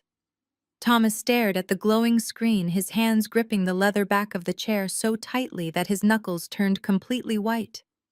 He did not move. He did not blink. Vivian stood frozen beside him, her eyes locked on the smiling face of the white woman standing next to her son-in-law. The silence stretched on for 10 seconds, then 20. The only sound in the room was the heavy, ragged breathing of my father. I watched them closely, waiting for the shock to wear off and the anger to take over. But as I studied their faces, I realized with a sickening clarity that the emotion paralyzing them was not anger. It was fear. It was sheer, absolute terror. "Mom," I prompted, pushing the issue. "Did you hear what I said? He is not a businessman. He is a con artist. He is married to someone else in everything but name. He used Brianna for her proximity to your wealth. He stole your money to build a life with a white woman." Vivian slowly pulled her gaze away from the screen. She looked at me, and her face was a mask of pure panic. She reached out with a trembling hand and pushed the iPad back toward me. "You must delete this," she whispered, her voice shaking violently. "You have to delete this right now. You cannot show this to anyone." I stared at her, genuinely believing I had misheard her. "Delete it," I repeated. "Mom, this is the proof. This is the evidence that will put him in federal prison and get your house back. We have to wake Brianna up right now and show her what her husband has been doing." "No," Vivian hissed, lunging forward and slapping her hands flat on the mahogany desk. "No, you will not tell your sister. You will not breathe a word of this to Brianna. Do you understand me?" I looked at my father, expecting him to intervene to bring some sanity to the room. But Thomas simply lowered himself into the chair, his head bowed in defeat. He nodded slowly in agreement with my mother. "Your mother is right, Zoe," he mumbled, staring at the floor. "Brianna cannot know about this. It would destroy her." I stood up from the desk, the sheer audacity of their reaction pulling me to my feet. "Destroy her?" I asked, my voice rising in disbelief. "She is already destroyed. Her husband has a secret family. He stole $500,000 from you. He forged my signature on a federal loan." "What do you mean she cannot know? She is living a lie." Vivian's face twisted into an ugly mask of desperate calculation. Her narcissistic obsession with social standing completely overrode her maternal instincts. "You do not understand how the world works, Zoe," she snapped, her voice dripping with venom. "Brianna is the envy of our entire congregation. She married a wealthy white venture capitalist. She lives in a beautiful home. She has a perfect image. If the church finds out that her husband is a broke thief who left her for a blonde woman 2 states away, the humiliation will be unbearable. So you want her to stay married to a man who is actively stealing from you?" I asked, completely staggered by her twisted logic. "You want to let him keep his mistress just so you do not have to face the embarrassment of a divorce?" "We will handle Connor privately," my father said, his voice weak and cowardly. "Once the bank issue is settled, I will speak to him man to man. We can force him to quietly end the affair. We can make him pay the money back over time. But if this becomes a public scandal, my reputation in the church will be ruined. I will be the pastor who let a white man swindle his congregation and cheat on his daughter. The deacons will force me to resign. We will lose everything." I looked at the two people who had raised me, and I felt a cold, dark void open up inside my chest. The last lingering thread of familial loyalty, the tiny microscopic part of me that still hoped they were capable of basic human decency, snapped and burned away into nothing. They were not just enablers. They were active co-conspirators in their own destruction. They would rather let a predator bleed their legacy dry than admit to their wealthy country club friends that they had been fooled. They would rather sacrifice their grandmother home than face a social scandal. And then Vivian delivered the ultimate unforgivable betrayal. She looked at me, her eyes hardening into cold, demanding slits.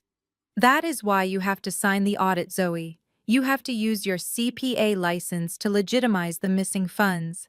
If you do not sign it, the federal investigators will come. They will find the offshore accounts. They will find the other family. The whole world will know. But if you sign it, the bank will back off.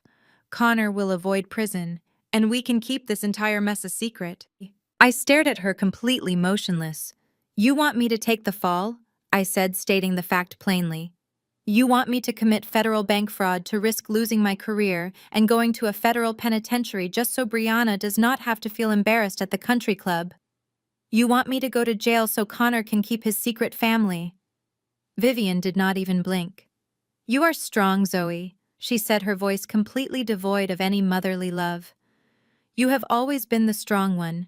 You are independent. You do not have a husband to embarrass or a congregation to lead. You can handle a federal inquiry. You can afford a good lawyer. Brianna is fragile. She cannot survive this. It is your duty as her older sister to protect her." The absolute monstrous nature of her request hung in the quiet study. She was asking me to lay my entire life on the sacrificial altar of her vanity. She was asking me to become a convicted felon to protect the illusion of a perfect family. In her mind, I was completely disposable. My freedom, my hard work, my business, my future with Elijah, none of it mattered. I existed solely to be the human shield for the golden child. I looked at my father. He refused to meet my eyes. He just stared at the Persian rug, silently endorsing my mother demand. He was a coward, a pathetic hollow man who preached about truth every Sunday, but lived in a fortress of lies. I took a deep breath. The anger, the betrayal, the hurt, all of it vanished. I did not feel sad. I did not feel the urge to cry. I felt completely and utterly liberated. For 35 years, I had desperately wanted their love. I had wanted them to see my worth. But looking at them now, I realized they were completely worthless. I was finally free from the toxic gravitational pull of their approval.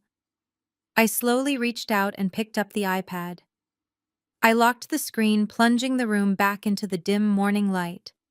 I looked at Vivian and then at Thomas. I let my shoulders slump forward, projecting an image of total defeat. I forced my eyes to drop to the mahogany desk, mimicking the submission they had seen from me 1,000 times before. "You are right," I whispered, injecting just enough tremor into my voice to make it believable. "If the congregation finds out, it will destroy the family. Brianna would never recover." Vivian let out a massive sigh of relief, her posture immediately relaxing. She reached across the desk and briefly touched my hand, a fake gesture of maternal affection that made my skin crawl. "I knew you would understand, Zoe," she cooed. "You always do the right thing for the family." "I will handle the bank meeting tomorrow," I said, keeping my head bowed. "I will draft the documents today. Just keep Connor out of my way." Of course, my father agreed, his voice regaining a fraction of its usual pompous authority. "We will tell Connor to stay upstairs. You take all the time you need."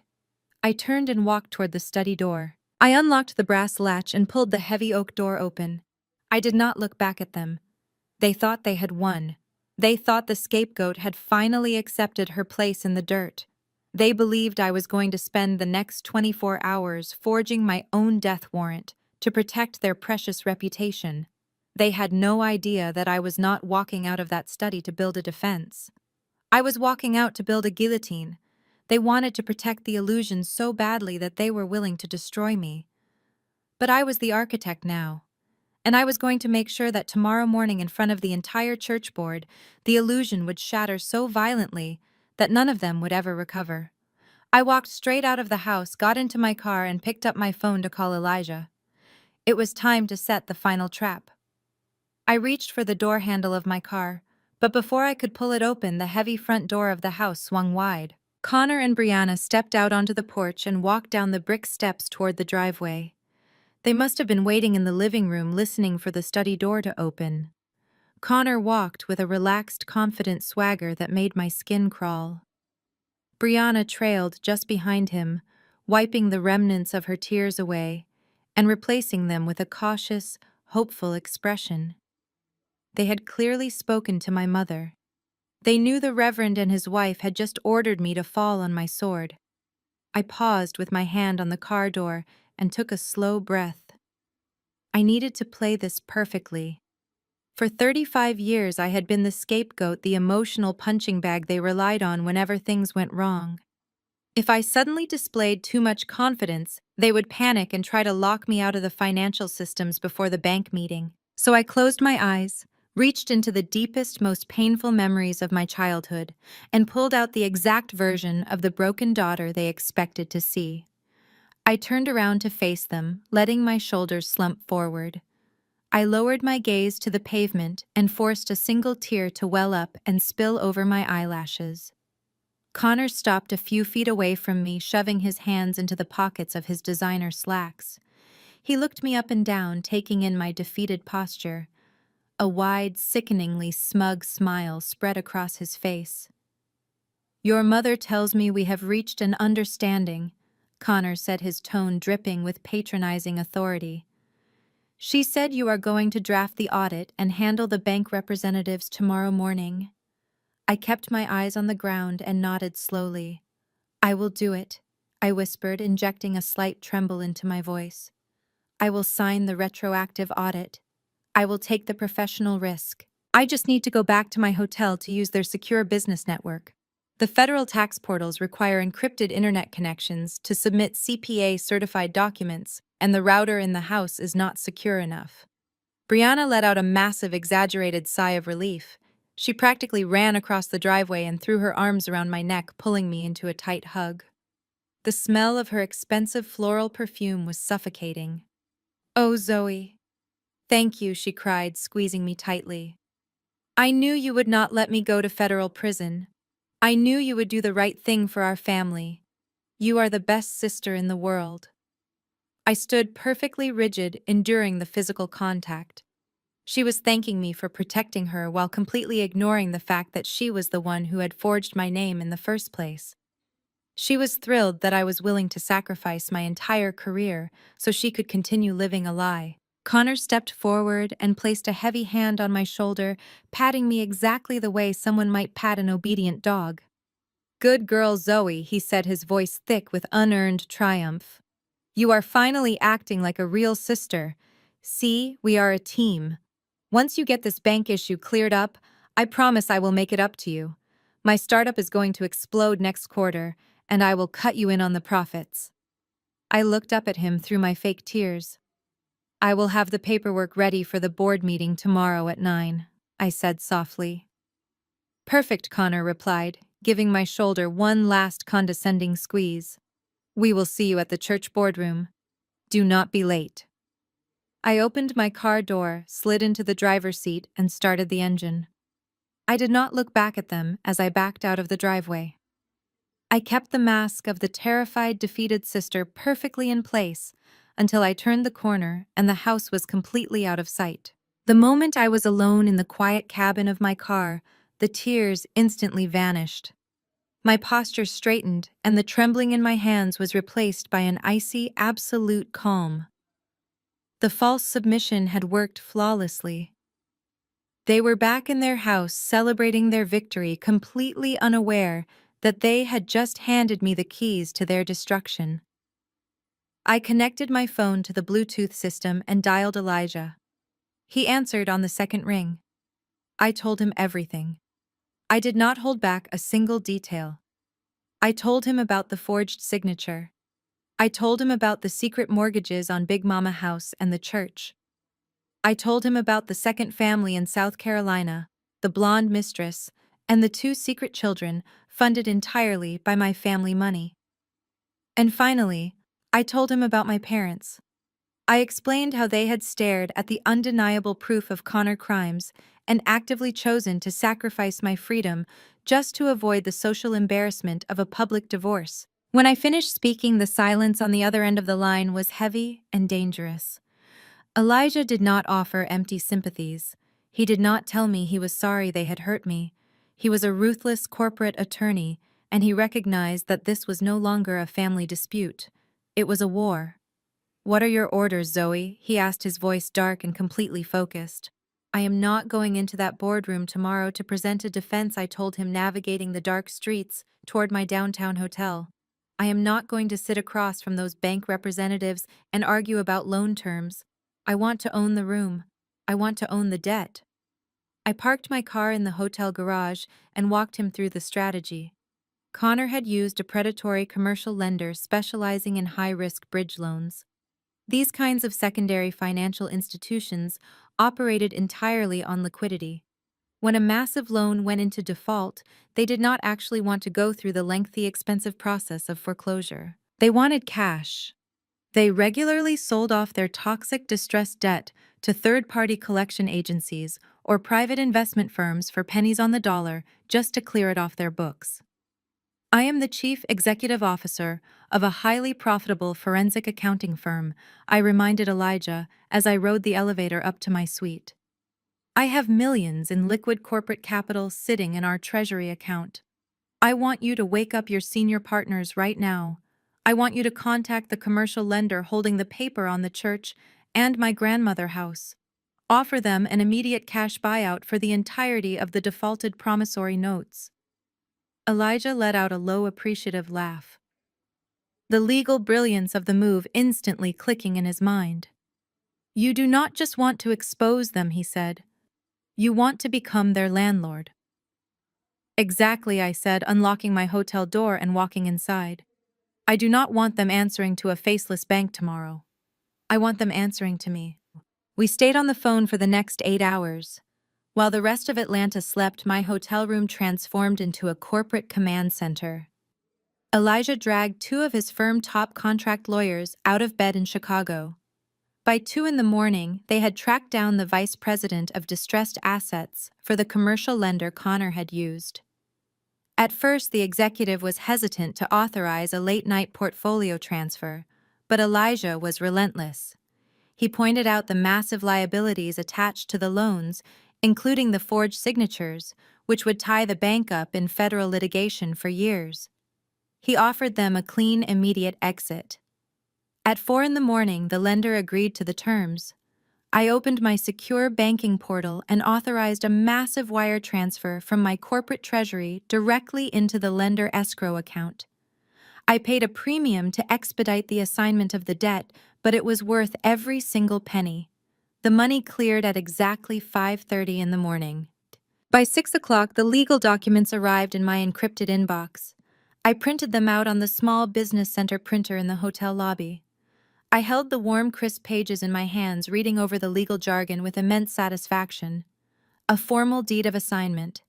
It legally transferred every single right, title, and interest of the defaulted loans from the commercial bank directly to my private, limited liability company. I was now the sole legal owner of the mortgage on the family church. I was the sole legal owner of the mortgage on Big Mama House. If they missed a single payment, I had the absolute legal authority to evict them, seize the properties, and liquidate the assets. I owned their financial lives completely.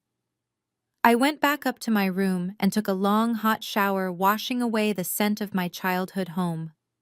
I dried my hair and pulled on a sharp, pristine white designer suit. I wanted to look exactly like the powerful, unstoppable force I had become. I slid the printed deeds of assignment into a sleek leather portfolio, along with my iPad, which held the photos of Connor's second family. I checked my watch. It was 8:15 in the morning.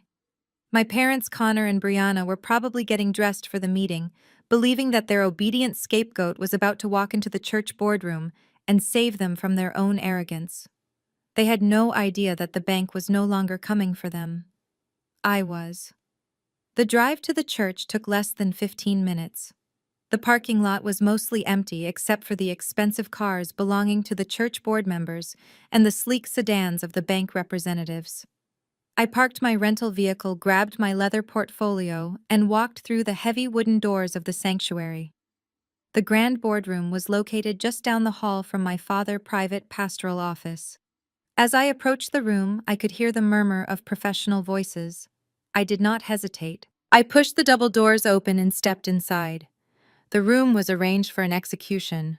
My father sat at the head of the long oak table wearing his most distinguished tailored suit. My mother Vivian and my sister Brianna sat to his right, looking like the perfect picture of a pious, supportive family. Brianna had even tied her hair back in a conservative style, playing the role of the stressed but faithful wife. On the left side of the table sat the 5 senior deacons of the church. These were the men who controlled the congregation, the men my parents desperately wanted to impress. At the far end of the table sat 2 local representatives from the commercial bank, looking impatient and wearing cheap gray suits. Connor was standing near the front of the room holding a laser pointer and a stack of blank folders. When he saw me walk in, his chest puffed out with sheer arrogance.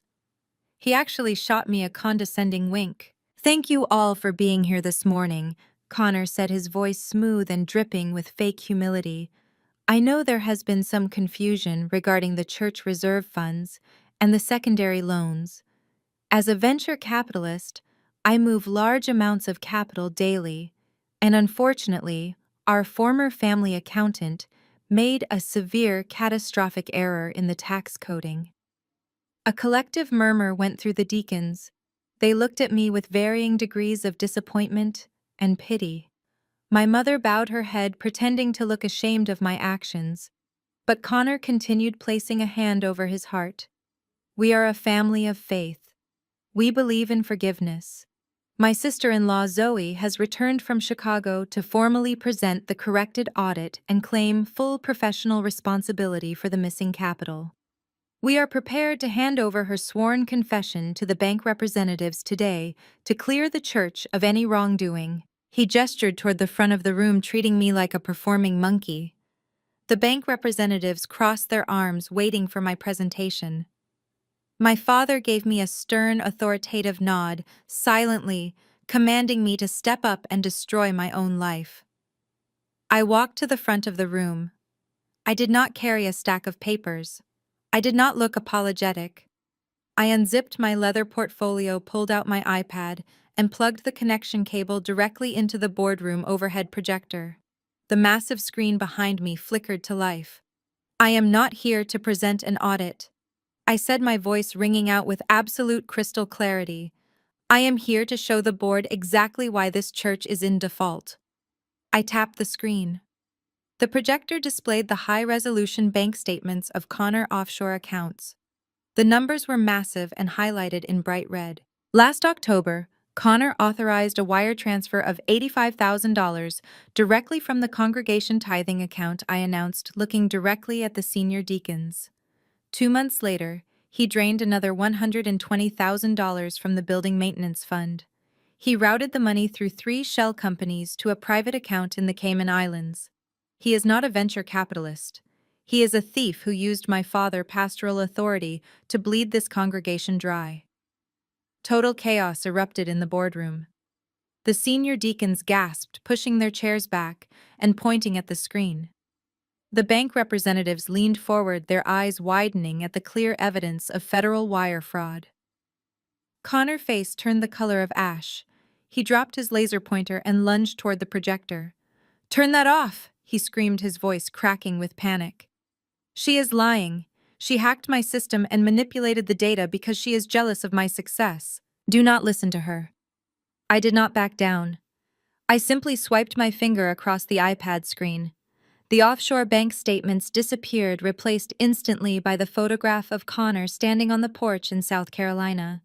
His arm was wrapped around the blonde woman, and the 2 young children were clinging to his legs. "He did not steal your money for a tech startup," I said, raising my voice to be heard over the shouting. "He stole your money to buy a 4-bedroom house for his mistress and his 2 secret children in Charleston.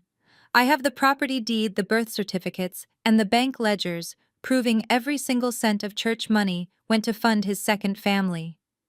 The sound that came out of Brianna's mouth was not human. It was a guttural, agonizing shriek that echoed off the boardroom walls. She leaped out of her chair, knocking it backward onto the floor. She stared at the massive photograph of her husband holding another woman baby. The illusion she had sacrificed my freedom to protect shattered into a million irreparable pieces. She grabbed a heavy glass water pitcher from the center of the table and hurled it directly at Connor.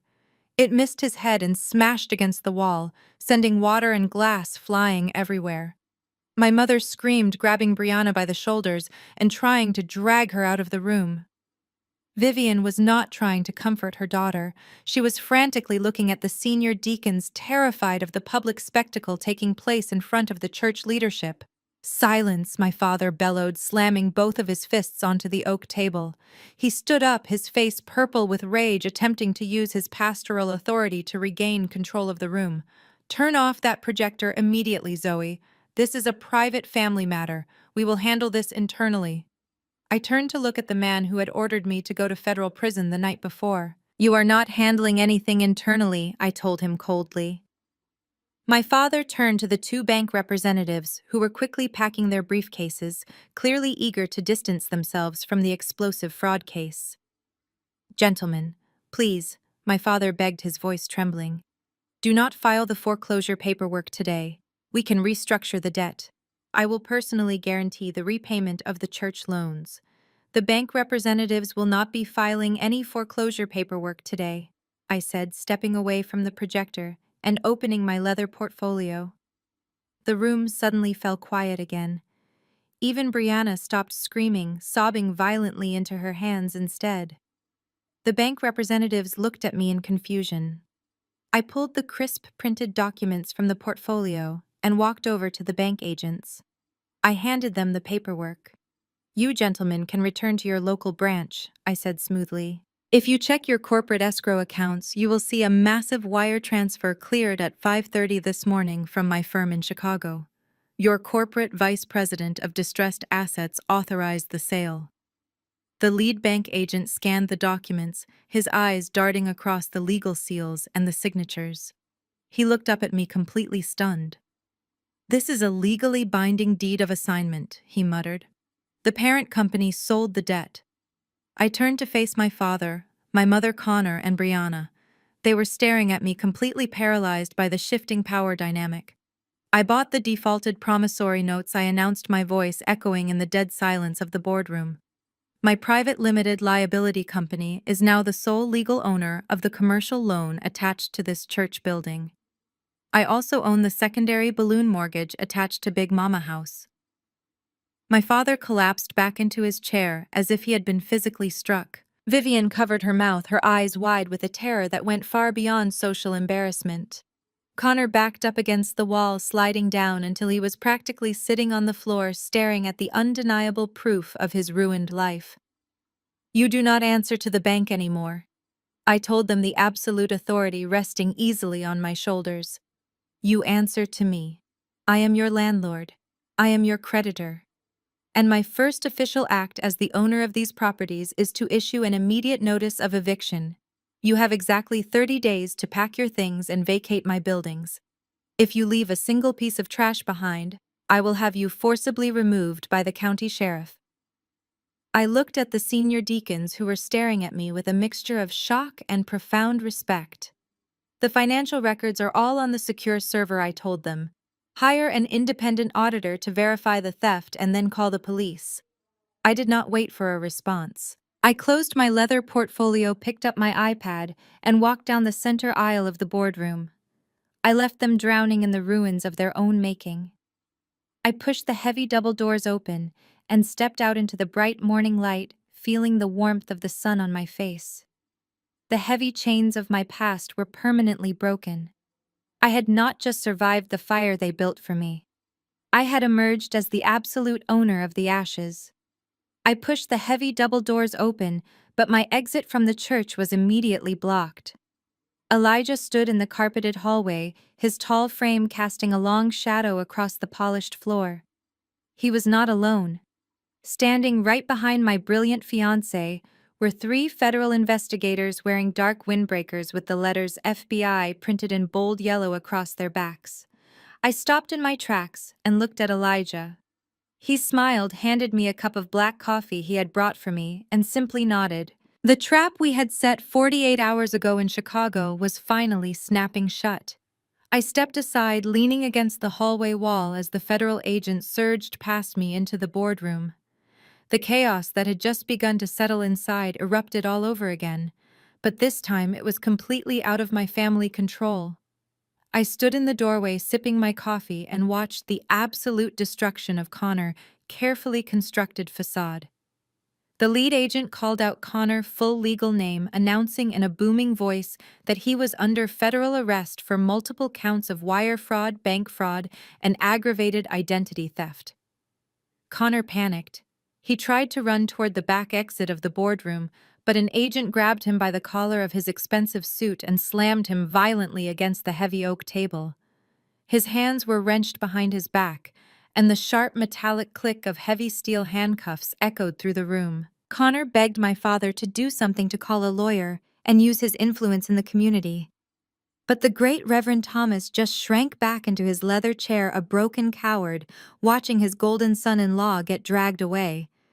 Brianna was screaming hysterically, throwing herself at the federal agents and crying that there had been a mistake.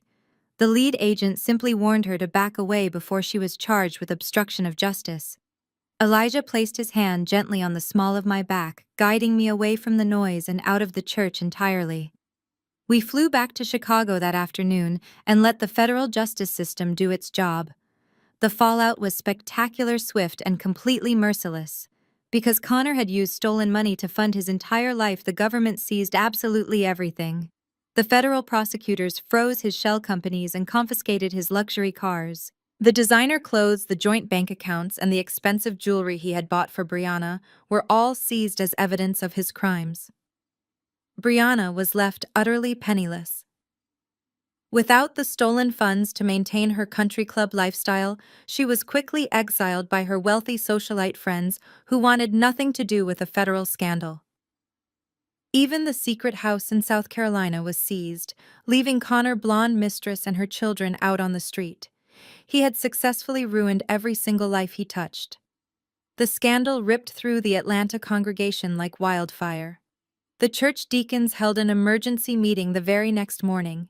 They forced my father to resign immediately, stripping him of his pastoral title, his pension, and his parsonage. The social standing my mother had literally sacrificed my freedom to protect vanished overnight. They were disgraced, ostracized by the community, and completely broke. And true to my word, exactly 30 days later, the county sheriff deputies arrived at Big Mama House to execute the formal eviction notice my legal team had filed. My parents were physically escorted off the property they had allowed a thief to destroy. 6 weeks after the boardroom bloodbath, my receptionist buzzed my intercom.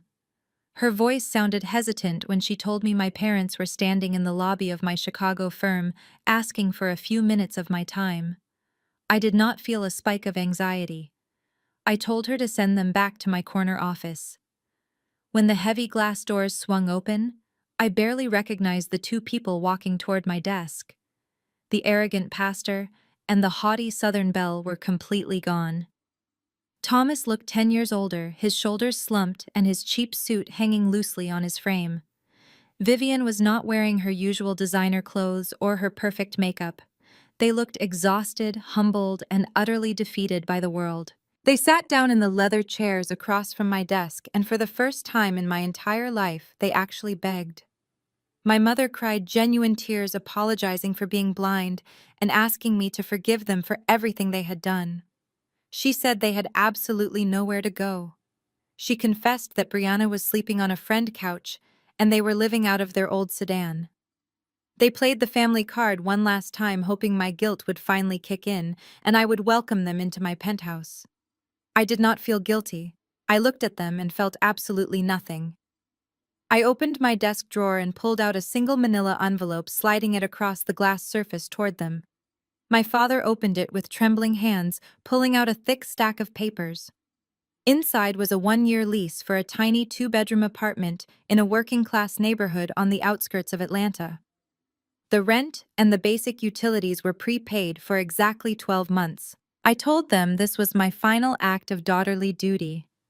They had a roof over their heads for 1 year to figure out how to get jobs and support themselves. But the lease came with a strict ironclad condition.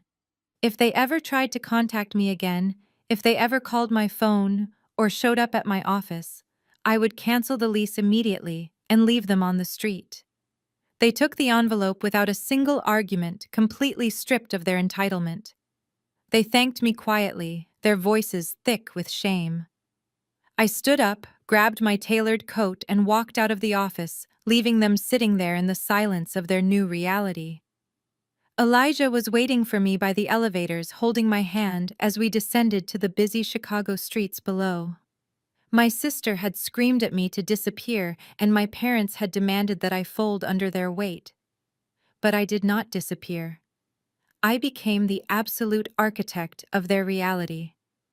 Thank you for watching my story to the very end. If you resonated with my journey of setting boundaries and taking back your power, please leave a comment below and let me know how you handled toxic family members in your own life. Hit the like button and subscribe to the channel for more stories about surviving betrayal and building your own empire.